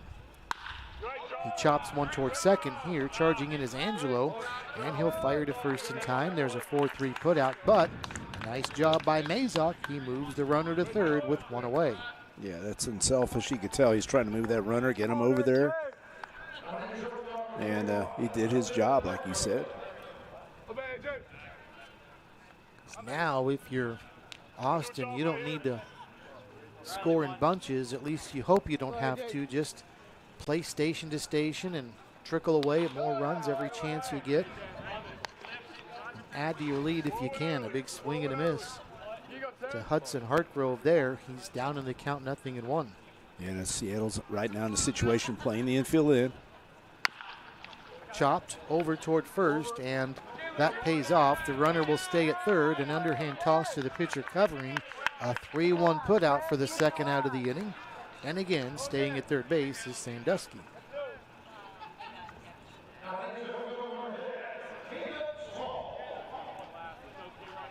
Well, we're not yet to the 7th inning mark, but I feel like it's time to stretch. Yeah, we kind of had some couple long innings right here. We've been here for a while. Here's Caleb Small. So are you ready for around the clock? Are you ready for all that? Well, I think I've got the 6 p.m. game. Do you? Okay. And that's it. That's well, maybe that's not bad. 1 ball and no strikes. The count is Small, who sends this one high, shallow center field. And the shortstop it's going to be drifting back. And Thompson makes the catch to retire the side, but another crooked number put up by Austin for the 3rd inning in a row. They've scored 8 unanswered here in the last few innings. And it's now the Gold Sox 9 and Seattle Cheney 4 after 5.5. When you look for a place to learn, train, and grow, you need something that fits with your life. At Butler Community College, we want you to reach your goals in the most affordable way possible. That's why we keep our tuition rates low, so you don't have to stress about your future. It's why we offer hundreds of scholarship opportunities for pursuing your passion. And it's why we work hard to provide a professional higher education at a lower price tag. Butler Community College. Let's get started.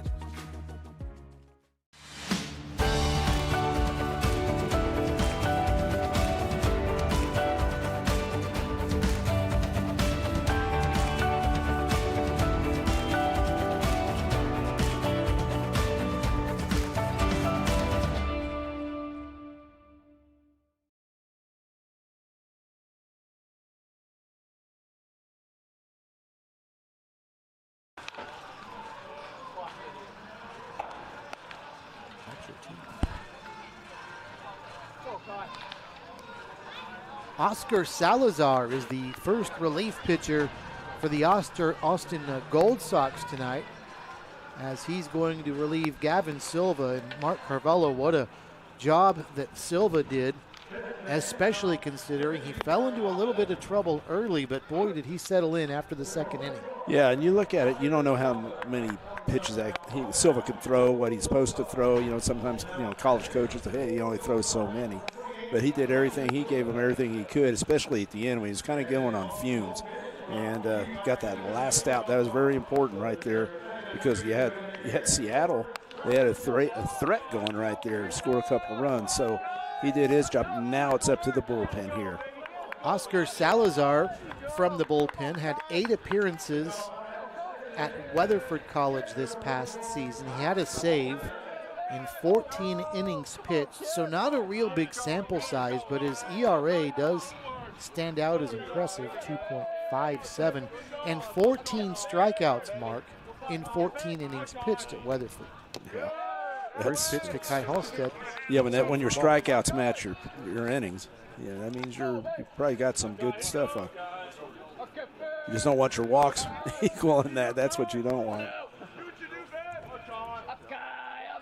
Kai Halstead is 0 for 1. He has walked and grounded out, and he takes outside for a ball.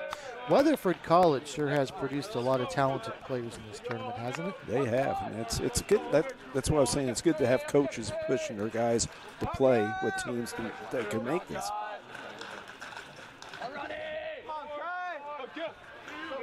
2 balls and no strikes, the count to Halstead. And he takes inside, and it's 3-0. Yeah, the one thing as a coach, it's like you get a lead, just come after him. Just come right after him. But don't let him get something going. Carson Pruitt, by the way, is the new catcher for Austin, relieving Peyton Doolin. The pitch outside, and that's not what Austin brought Salazar into the game for, was issue a leadoff walk. That's exactly what he does, and down to first base goes Halstead, who's drawn his second base on balls tonight.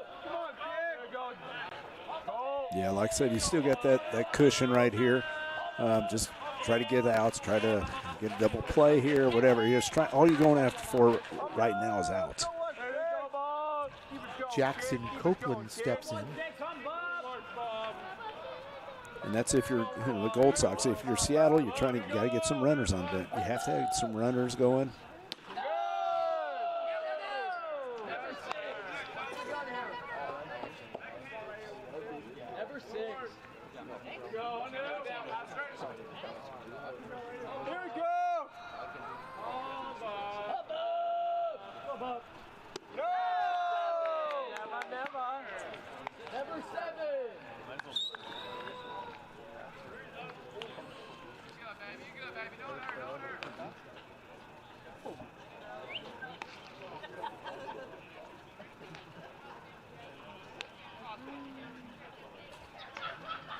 Here we go. Come on, Bob. Up, Bob. I'm on 6. I'm now. Here we go, Bob. Let's go, Bob, with this. Let's go, kid. Let's go, Bob. I'm two. I'm Bob. No. Oh, not you, not you.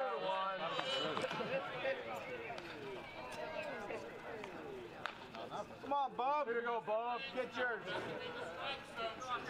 Come on, Bob. Go win. Go, Bob. Win, Bob. No. Good. No, sir. Here we go, Bob. Let's go, 1-6. Oh, Bob. Here we go, Jackson. Go baseball 4. Here we go, kid. Jackson. Come on, here we go. Right. Oh, Bob.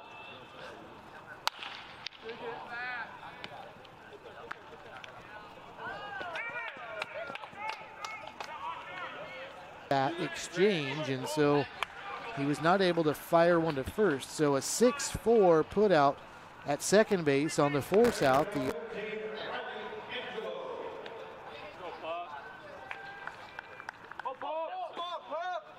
go, baby. Let's go, kid. Let's go. Get yours up there. Get yours up there. Good. That way. Good lead. Come on, pup. You got this. All right.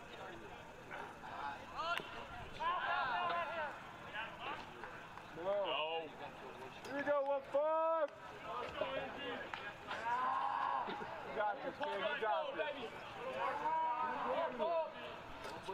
Here we go. Here we go. Come on, kid. Go, puppy dog.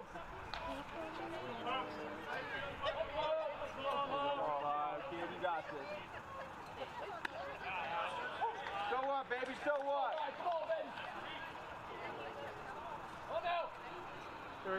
Pop. Come on, Pop. Up, Pop. All right. Good work, good work. Go, Pop. You go, hurry up, you go. Here you go, Riley, let's go. All right. Let's do it, here you go. There you go, Riley. Good work, man. You got this, Riley. Come on, here you go, Riley. Up now. Yeah!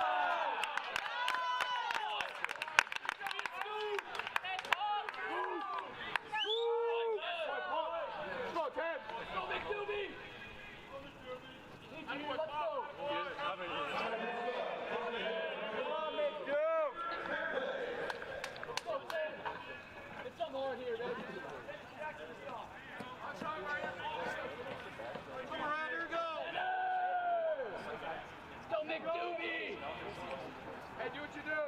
Up 10, up 10. Up it. Up 10er.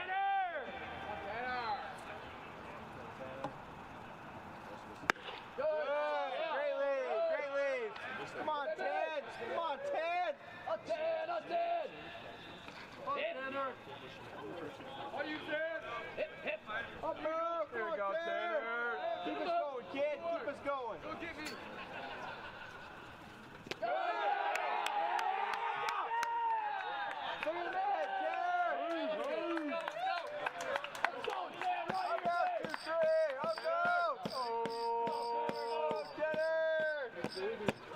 Kid, you got this. You got this. Up 10, up 10. There you go, Tanner. Up, Tanner.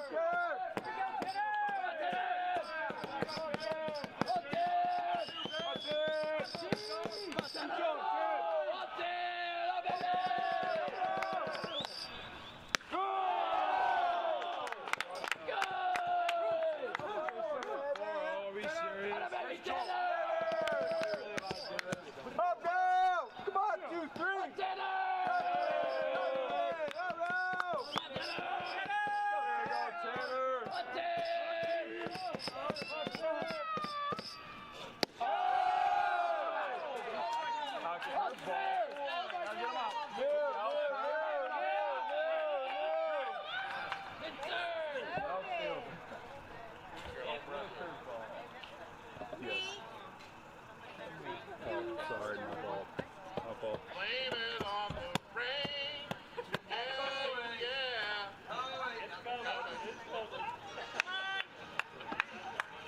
Come on, boy.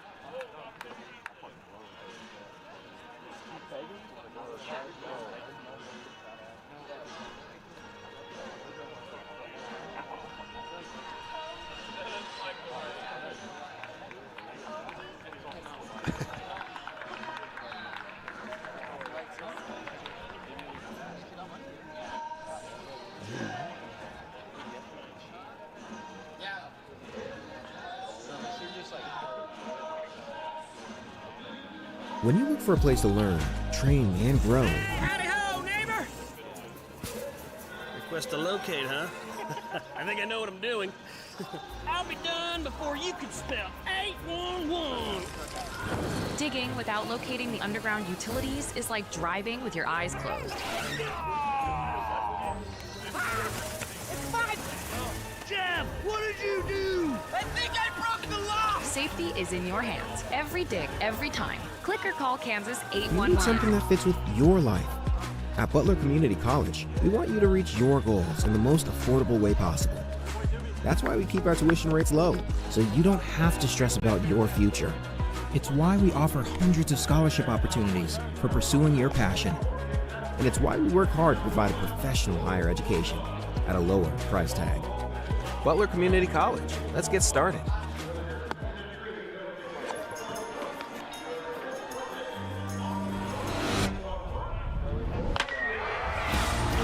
Live for the bases loaded, for the full counts.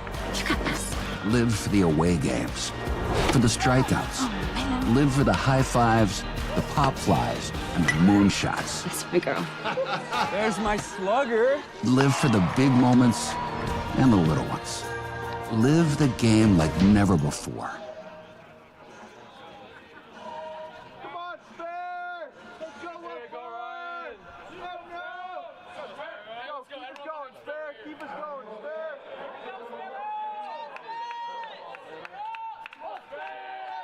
University.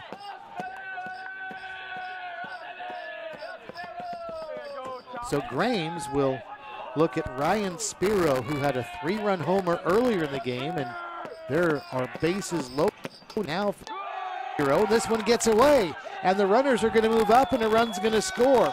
A wild pitch brings home Jackson Copeland, and it's a 9-5 game now. And the other runners move up to second and third. Well, Mark, the wheels are really falling off for Austin here in the inning, at least pitching-wise, as they have done everything you're not supposed to do when you're guarding a 5-run, now a 4-run lead. Yeah, exactly. But remember, you still have that lead. You still just going after outs. This one is ripped to center field. Back on his horse to his right is going to be small, and he dropped the ball. But did they say he's out? Oh, they said safe. I saw a safe signal by the second base umpire. That's going to be an E8, and everybody moves up, and another run scores. It's 9-6, and the tying run will be at the plate. Boy, Caleb Small was on his horse right there, and he tracked it down. The ball got in his glove, and somehow or another it squirted out. And now we have a 3-run game with 2 on, meaning the tying run is at home plate. And it's also the leadoff hitter, Dante Grant. Yeah, that's what I was saying earlier, that you get closer to the top of the lineup, and here you go, runners second and third.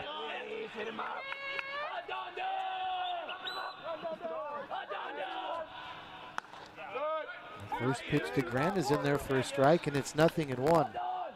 Well, it's not been a thing of beauty tonight. That's the 5th error of the game. We have seen numerous, just in the last couple innings, wild pitches and leadoff batters walked. Yep. Austin pitching has not helped itself with a lead, and it's surprising, see Small, he's a pretty dependable outfielder out there, dropping that because you just get that out. And there's still only 1 out in the inning. And also, there's no chance for a ground ball double play with runners at second and third and 1 away. The pitch. Down and away. And it's 1-2. That was not a bad pitch ahead of the count 1-2. Yeah, 0-2. And we were talking about earlier how it's all about approach, 0-2, and you're going to be good hitters going to protect. And we'll see this lefty-lefty matchup right here. The 1-2 to Grant, swung on and a bouncing ball on the right side. Oh, a nice stop at first base by Taylor, and he'll go to the bag and win the foot race. What a job by Cole Taylor. A run does score. So Seattle chips away still, but boy, that play at first base by Taylor saved another run from scoring. Definitely right there. Yeah, it goes right down the line. He scored 2 runs right there. Yeah, so great job. Gave his body up right there. So McVeigh scores from third, give the RBI to Dante Grant, and now it's a 9-7 game, and Bradley Carl steps in, still representing the game-tying run at the plate. And Carl, first pitch swings and sends this high on the infield, and it's going to be who? The pitcher calling for it, and the pitcher makes the catch. Jack Grimes from off the mound. You don't see that much. Usually that's going to be a catcher or a third baseman, but Grimes makes the catch, but not before Seattle climbs back in it. They score 3. We go to the 7th. Austin 9, Seattle Cheney 7. Every summer, the NBC World Series comes alive with energy, excitement, and the spirit of baseball. But what makes it truly special? Fans like you. Because of your support, kids get to experience the magic of the game. Your donations power youth clinics, grants, and equipment drives, while sharing Kaiser Carlisle's mantra to play hard and have fun. Together, we honor the legends of the past and preserve the rich history of the NBC World Series for generations to come.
you're with us. It does feel later, doesn't it? It does. All right, here we go. Top of the 7th inning. And it's Cole Taylor that leads off for the Gold Sox. And he takes the first pitch for a strike, 0-1. And he takes another for a strike. So 2 quick strikes here in the inning. And the count is no balls and 2 strikes. That's exactly the plan you want from Seattle. Come right in there. You got some momentum going. And this one's fouled back and out of play. So the count is still no balls and 2 strikes. And this is... He's just, especially 0-2, man. He's just coming right after him. He's not going to waste one. He's coming right after you. This is A.J. Knorr, who came on in relief in the last inning, that's come out firing. This is what Austin wanted their pitchers to do when they had a 5-run lead.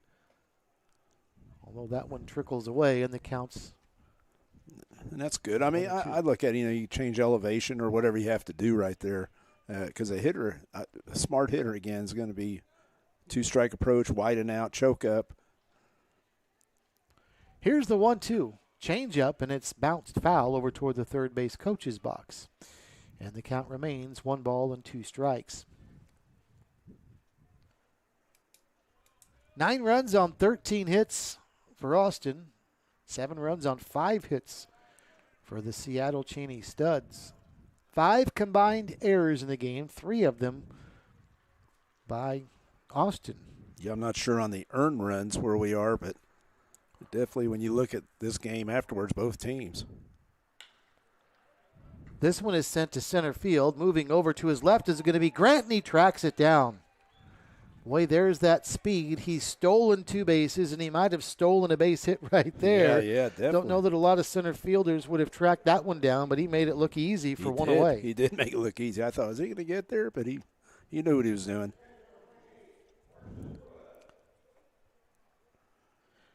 So 1 out now. And now here's Carson Pruitt making his first plate appearance. He came on as the catcher defensively for Peyton Doolin in the last inning, and now he will bat for the first time, and he takes the first pitch for a ball, 1 ball and no strikes. Again, we're going back to what we talked about before, a couple of innings before getting separation going. This one is sent to right field. Spiro is there. They had him well scouted. Yeah, they did. Spiro barely moved, 2 away. I mean, that's the thing right now you're looking at is, if you're looking at the Gold Sox, how do you get that separation? How do you keep scoring runs? And you just got to get guys on base early in the inning.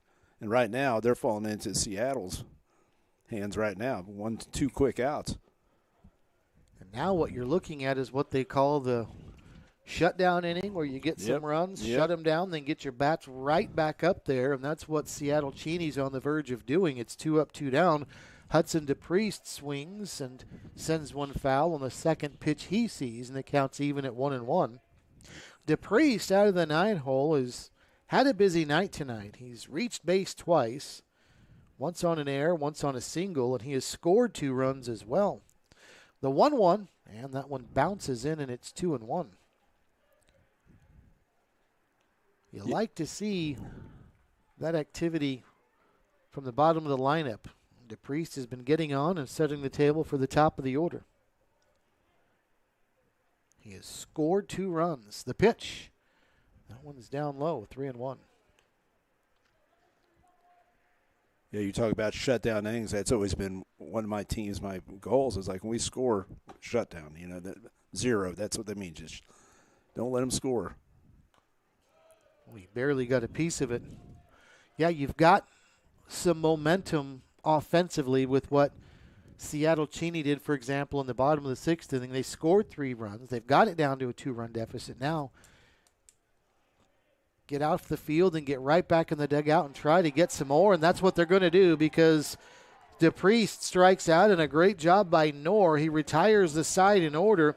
That hasn't happened for Seattle Cheney since the 2nd inning. So it's stretch time here at X Stadium. When the game ends, keep the fun going at Johnny's Tavern.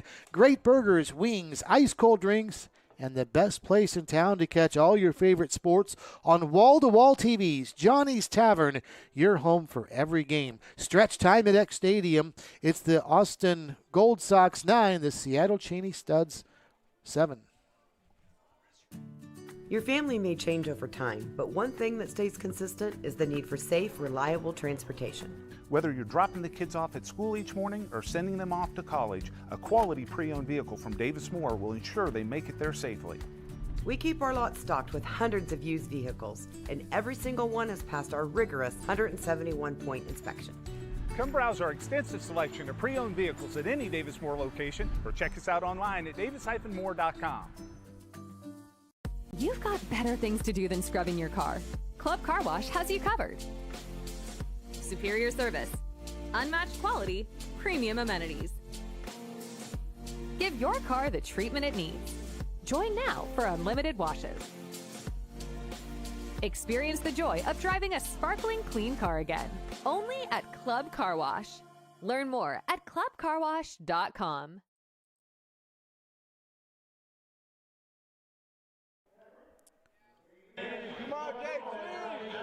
Well, the Seattle Cheney Studs have grabbed the momentum back in this contest. After trailing by 5 runs, they scored 3 in the bottom of the 6th inning.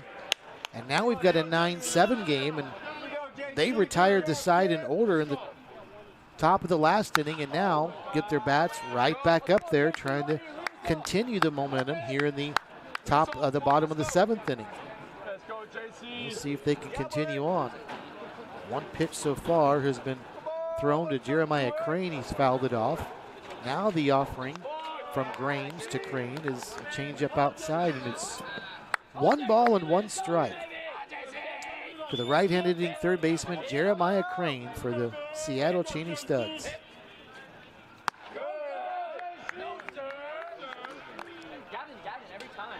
Two balls and a strike now to Crane, who's 1 for 3. He has singled and struck out twice. Grames ready, and the pitch. That one is outside, and it's ball 3. I mentioned Jack Grames pitched at Texas Lutheran last season. He made 13 appearances, all of them as a starter. He had 3 complete games. His record was 8-3. His earned run average was 4.87, but he has just issued a leadoff walk to start the bottom of the 7th inning, and the tying run again will come aboard for the Seattle Cheney Studs, this time in the bottom of the 7th inning.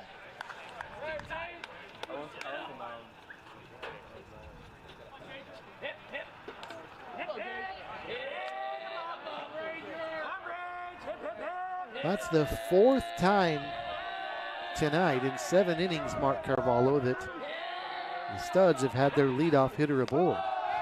As the first pitch to Gage Thompson is up high for a ball.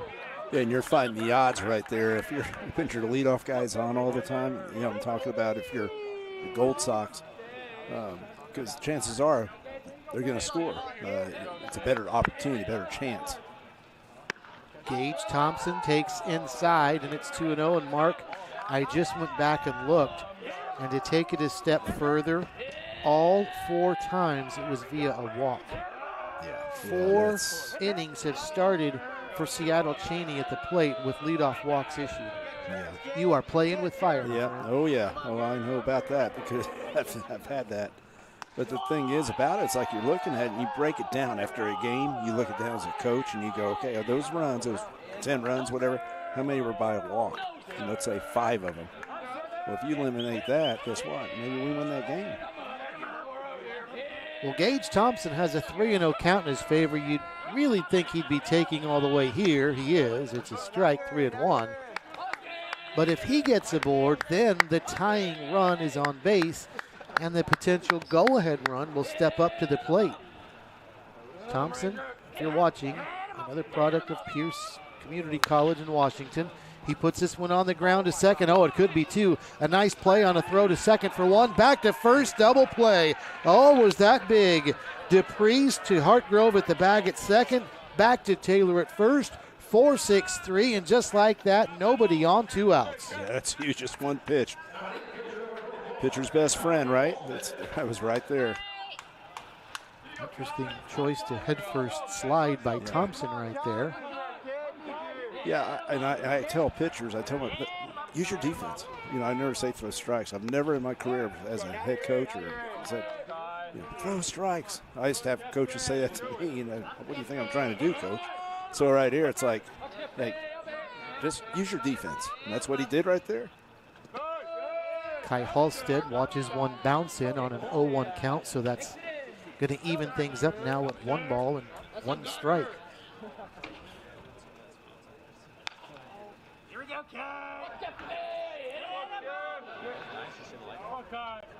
9-7 our score.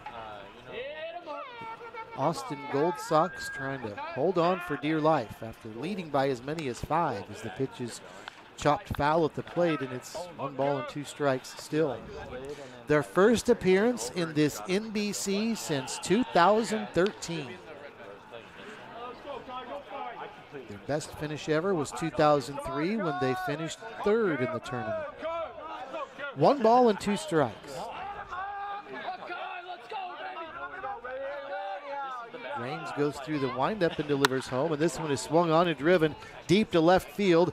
Back to his left is Caputo, and he'll track it down with his back facing the infield. That one was gone for a ride, but Caputo chases it down and the side retired, and after a leadoff walk, Raines faces the minimum thanks to a big 4-6-3 double play. We go to the 8th. Austin Gold Sox 9, the Seattle Cheney Studs 7. Your family may change over time, but one thing that stays consistent is the need for safe, reliable transportation. Whether you're dropping the kids off at school each morning or sending them off to college, a quality pre-owned vehicle from Davis Moore will ensure they make it there safely. We keep our lot stocked with hundreds of used vehicles, and every single one has passed our rigorous 171-point inspection. Come browse our extensive selection of pre-owned vehicles at any Davis Moore location or check us out online at davis-moore.com. You've got better things to do than scrubbing your car. Club Car Wash has you covered. Superior service, unmatched quality, premium amenities. Give your car the treatment it needs. Join now for unlimited washes. Experience the joy of driving a sparkling clean car again, only at Club Car Wash. Learn more at clubcarwash.com.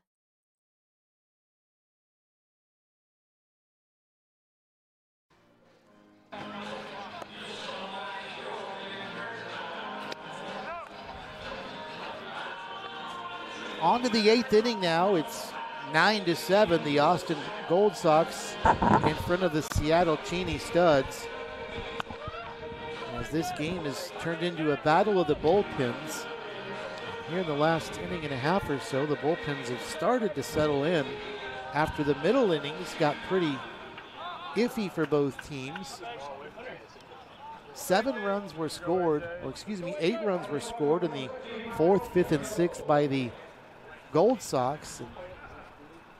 And Seattle Cheney answered with 3 in the 6th inning as well. So here we go to start the 8th. And the top of the order for the Austin Gold Sox. And that means Michael Caputo, and he sends a towering high fly ball over into right center field. And it'll be the right fielder drifting over. And that's Spiro who makes the catch for the first out of the inning. And 1 away. Yeah, you're looking at, like I say, you got to keep scoring. I mean, Gold Sox can't just sit there on a 2-run lead. So they need to get runners on, execute, maybe get them over, and get that big hit. Speaking of big hits, This guy's had a couple of them tonight. Dayton Taki takes up high for a ball, 1-0. I always like guys like this because the guys in front of them are so key. They get on base, and a guy like that, he's going to get you in. Dayton Taki, a 2-run homer in the 5th inning, a bases clearing double in the 6th inning. So 5 RBIs. He's got 4 hits tonight. He's 4 for 4. Yeah, I was going to say, that's what I'm saying. You get on base for that guy, especially runner on second, and you're automatically in. I mean, he drives the ball pretty well. He is a triple away from the cycle. Wow. I was trying to think if we've seen that in a while. I have no idea. 2-1. That's something that Michael Dean might know on something like that. Yeah, that's right. Longtime scorekeeper, statistician here at the NBC. Definitely a legend. 3 balls and a strike. Knorr is set and delivers. That's chopped foul. Dayton Taki, Mark, in the final game of the College World Series also had a home run. Did he? Wow. Yeah. So his team finished with a bang. They won the national title, and he was a big contributor with a home run in that game. And he lines one into center field. That's down for a base hit. And he just picked up his 5th hit of the night, and he is 5 for 5 with 5 runs batted in. It's unbelievable. What a great swing. Look at this. Just nice and relaxed. Boom. It's quick. Right through the zone right there. I was wondering if that might scoot by Grant in center field and yeah. see if Taki was going to be off to the races for a triple. But No. not much gets by Grant in center field, though. There's a bouncing ball up the middle. That'll be a base hit. Yep. And Taki will stop at second base. So 2 ground balls to center field. And back-to-back base hits for the Gold Sox here to start the 8th inning. And Sandusky's had a pretty decent night also. Yeah, Justin Sandusky just produced that. That is his 3rd base hit of the night, but he's been on base every time. Well, the light drizzle has started to fall from the skies here in Wichita, Mark. Yeah. Here's Zach Mazok now, and he swings and misses. It's 0-1.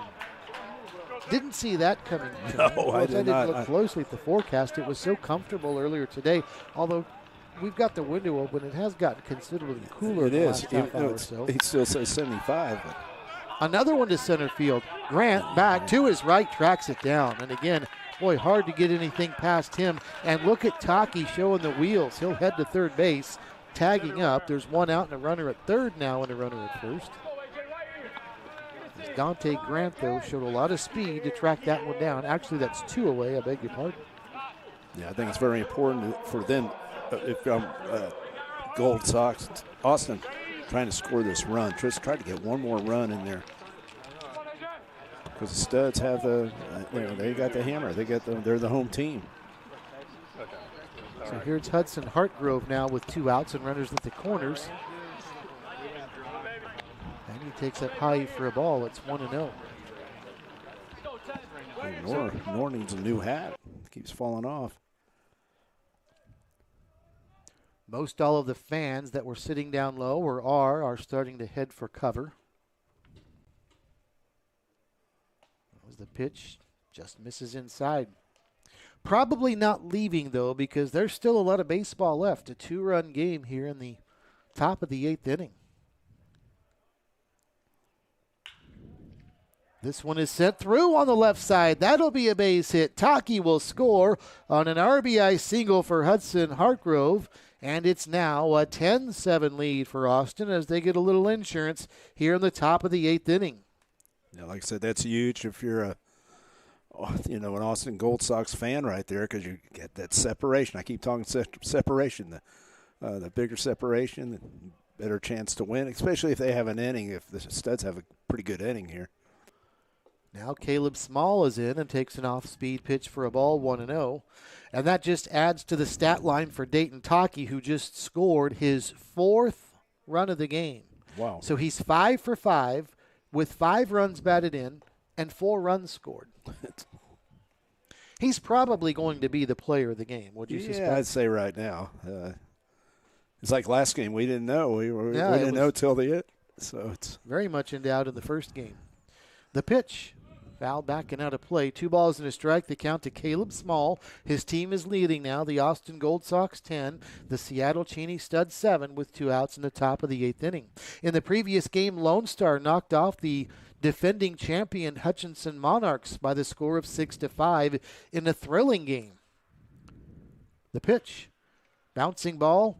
And this is going to be a routine 6-3 throw to first base, and the side retired, but not before. Austin adds to their 2-run lead as They pick up 1, and after 7.5 now, it's the Gold Sox 10 and the Studs 7. It's the summer sales event with the Ford crew. Where you been, Hank? Little field research. Show them what we got. Check this out. Looks like America is loving Ford quality. And J.D. Power backs it up. Ford is #1 in new vehicle quality, and F-Series are America's best-selling trucks. Great deals, crazy good capability. America, this is what summer's all about.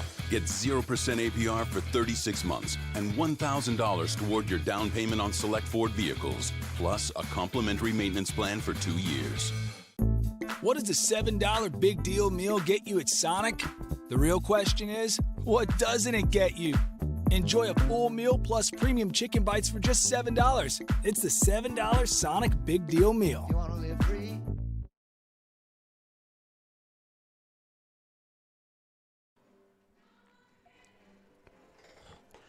We head to the bottom of the 8th inning. 10-7 is our score. The Austin Gold Sox on top of the Seattle Cheney Studs. Steve Strain with the coach, Mark Carvello. Coach, if this were a football game, it would be a defensive 10-7 game. Right, but right. in this baseball game, these two teams have racked up 19 hits. There have been 5 errors, an awful lot of walks.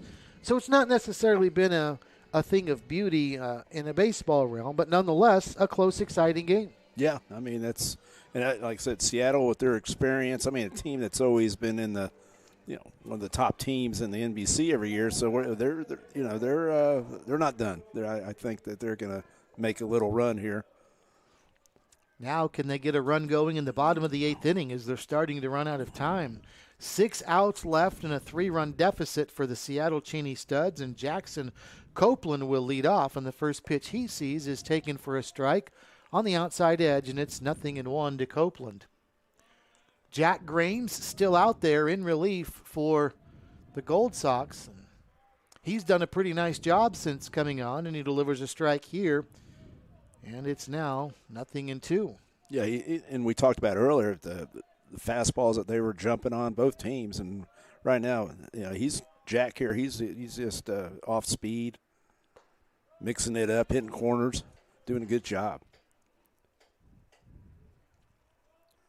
1 ball and 2 strikes to count. Graham's working quickly, and it looks like he's got a little rhythm, too. Ahead in the count 1-2. Here comes the pitch. And that one was hit on a couple of hops and a nice stop over at third. That by Sandusky, and he fires to first in time for a 5-3 putout.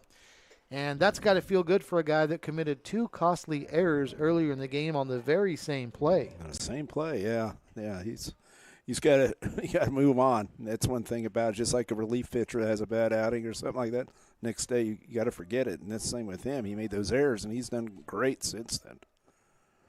Riley Angelo is on now, and he's showing bunt and sends it straight back to the screen. The play Sandusky had back in the 2nd inning, it was a bouncing ball to him. He charged in on it, and then I think it was on the exchange where he just juggled the ball. He was going to throw to first base, and then when he juggled it, the runner going from first to second was safe, and then that runner made a turn at second, so he tried a snap throw to catch him napping and then overshot the bag on into right field, and then that runner advanced to third. And that's how you commit 2 errors on the same play. Swing and a miss here. And down goes Riley Angelo as Grames getting the job done right now in the late innings, 2 outs. Yeah, like you said, he's definitely feeling it right now. And that's a guy right there. I was talking to a player earlier, and a guy recruit, and I said, I like guys that just come right after guys. If you do that, you're going to stay in the game. And right now, you can't take him out. He's looking great. Pinch hitter now for Seattle Cheney, Tristan Ringrose out of Puyallup, Washington. And he takes a strike, 0-1.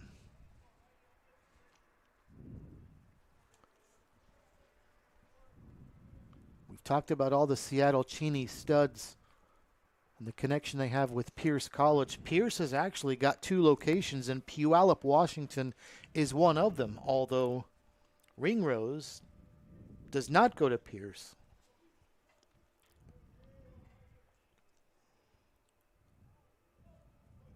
ball and a strike, and the pitch swung on and fouled, backing out of play. And now Grames is one strike away from retiring the side in order. Another big play, Mark, was that 4-6-3 double play in the last inning after he walked the leadoff. That was huge right there. I think that was one of the plays of the game right there because that's momentum change right there. 1-2, the pitch. Just missed away. Yeah, just missed.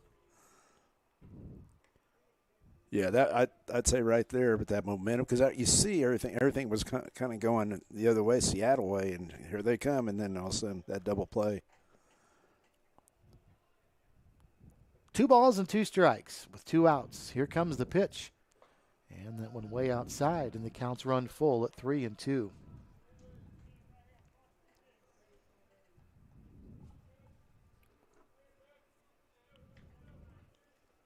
Yeah, it looked like the rain kind of slowed down a little, which is good. Here comes the full count offering. Swung on and missed strike 3. They're going to have to make a throw to first to retire the side in order, and they do. And a 1-2-3 inning. Down go the Seattle Cheney Studs in the bottom of the 8th inning. We go to the 9th. Austin 10, Seattle Cheney 7. When you look for a place to learn, train, and grow, you need something that fits with your life. At Butler Community College, we want you to reach your goals in the most affordable way possible. That's why we keep our tuition rates low, so you don't have to stress about your future. It's why we offer hundreds of scholarship opportunities for pursuing your passion. And it's why we work hard to provide a professional higher education at a lower price tag. Butler Community College. Let's get started.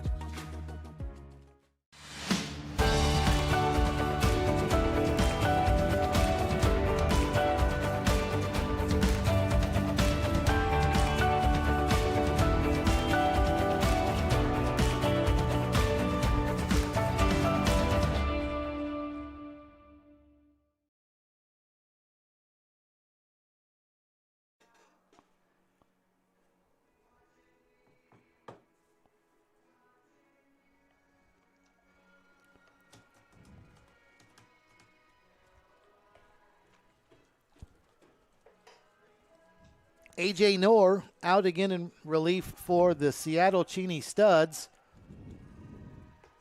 And after some shaky moments in the bullpen for the Studs, Knorr has done a pretty nice job over the last couple of innings. Austin did score a single run in the 8th inning, but for the most part, Knorr's been pretty solid, and now he's going to try and keep the Austin Gold Sox at 10 runs and hope his team can come up in the bottom of the 9th inning with a big rally. 10-7 our score as we go to the 9th inning.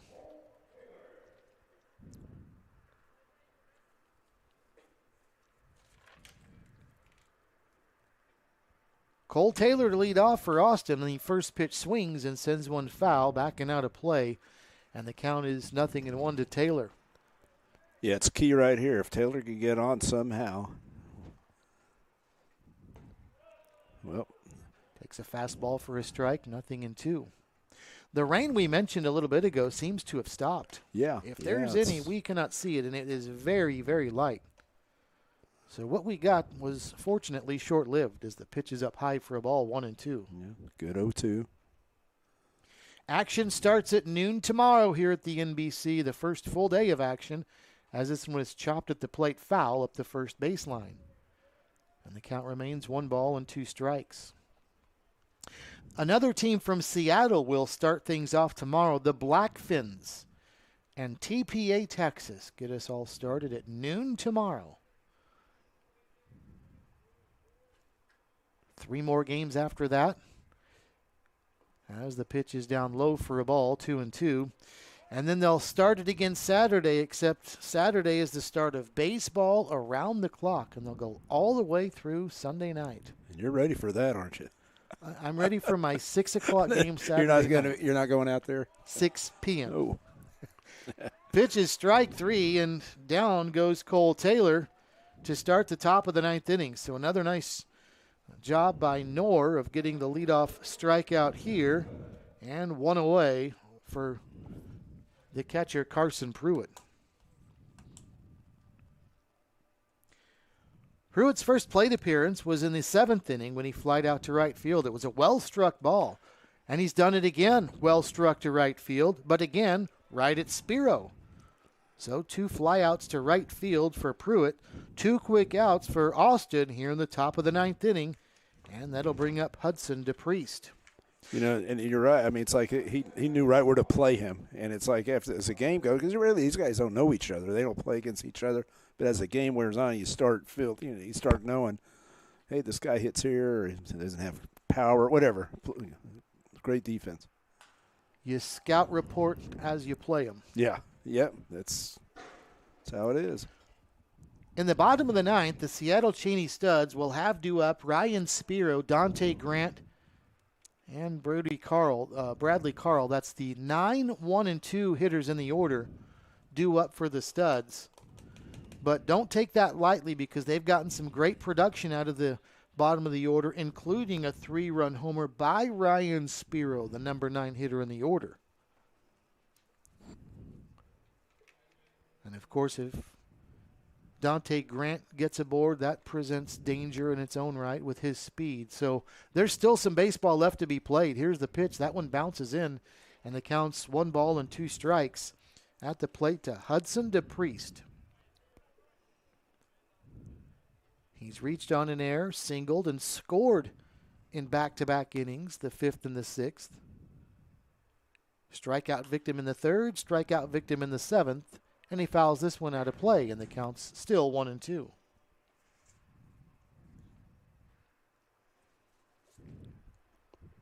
Yeah, I think the Gold Sox definitely put the ball in play.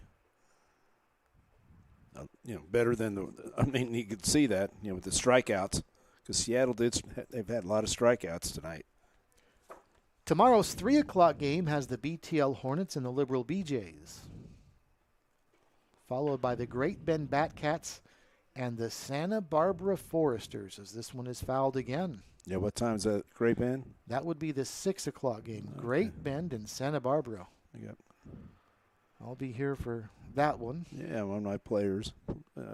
It's neat. Talking about, I got players all over playing. From Southwestern. Pitches down low for a ball. 2-2. That does have to be fun as a coach. Oh, yeah. Watch your guys play. And obviously, listening to you encourage them to play summer ball. I believe it. I believe in that. The 2-2. High, ball 3, and the counts run full at 3-2. But everything's changed a lot with summer ball with the pitchers. I'd say it's mainly the pitchers. A lot of coaches are holding back. Like guy that throws, he's a full-time guy in the spring, with starter. 3-2. This one fouled back and out of play.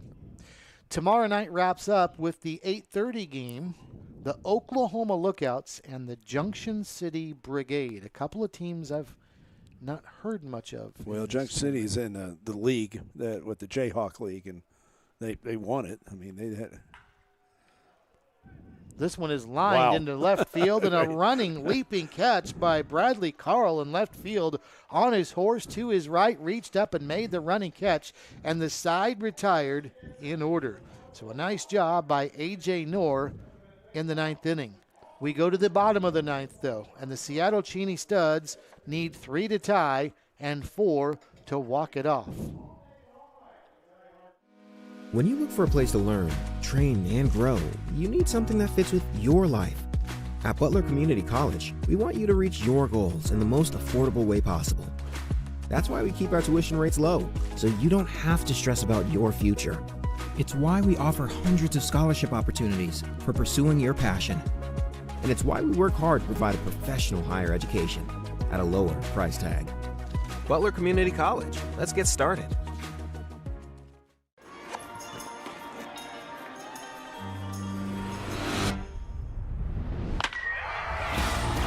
Live for the bases loaded, for the full counts.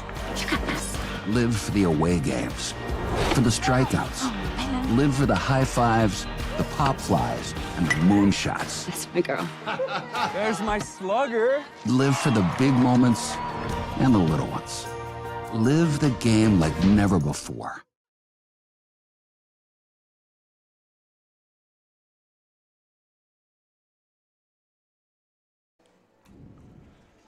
Well, here we go to the bottom of the 9th inning with the Austin Gold Sox making their first NBC appearance in 13 years, on the verge of getting a victory here tonight against a seasoned Seattle Cheney Studs team.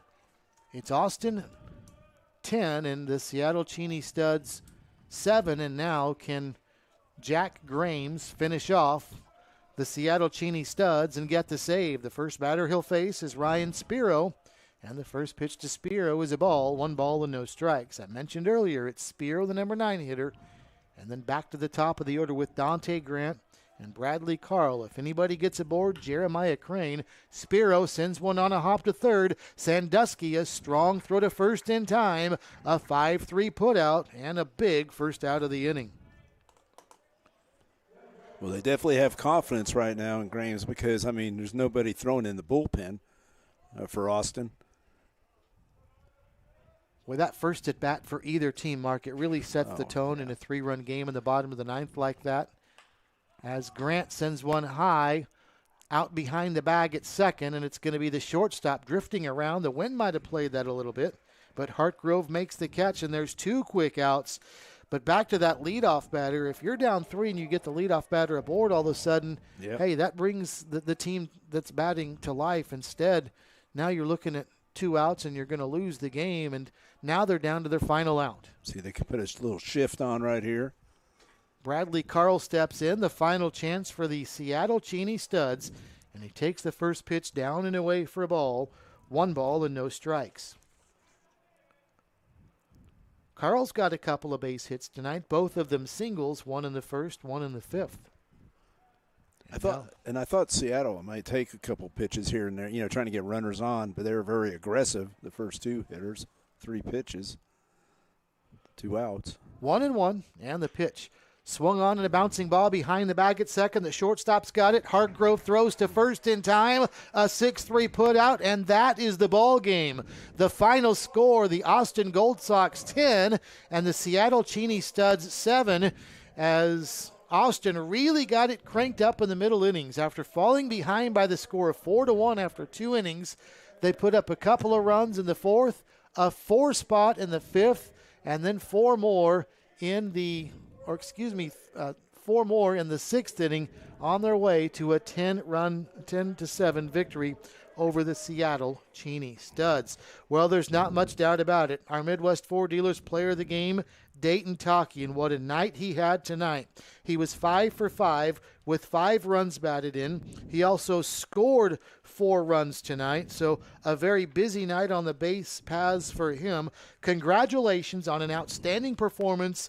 A national champion at that, but Dayton Taki, tonight's player of the game, presented by your Midwest Ford Dealers. 10 runs on 16 hits, 3 errors for Austin. 7 runs on 5 hits and 2 errors for the Seattle Cheney Studs.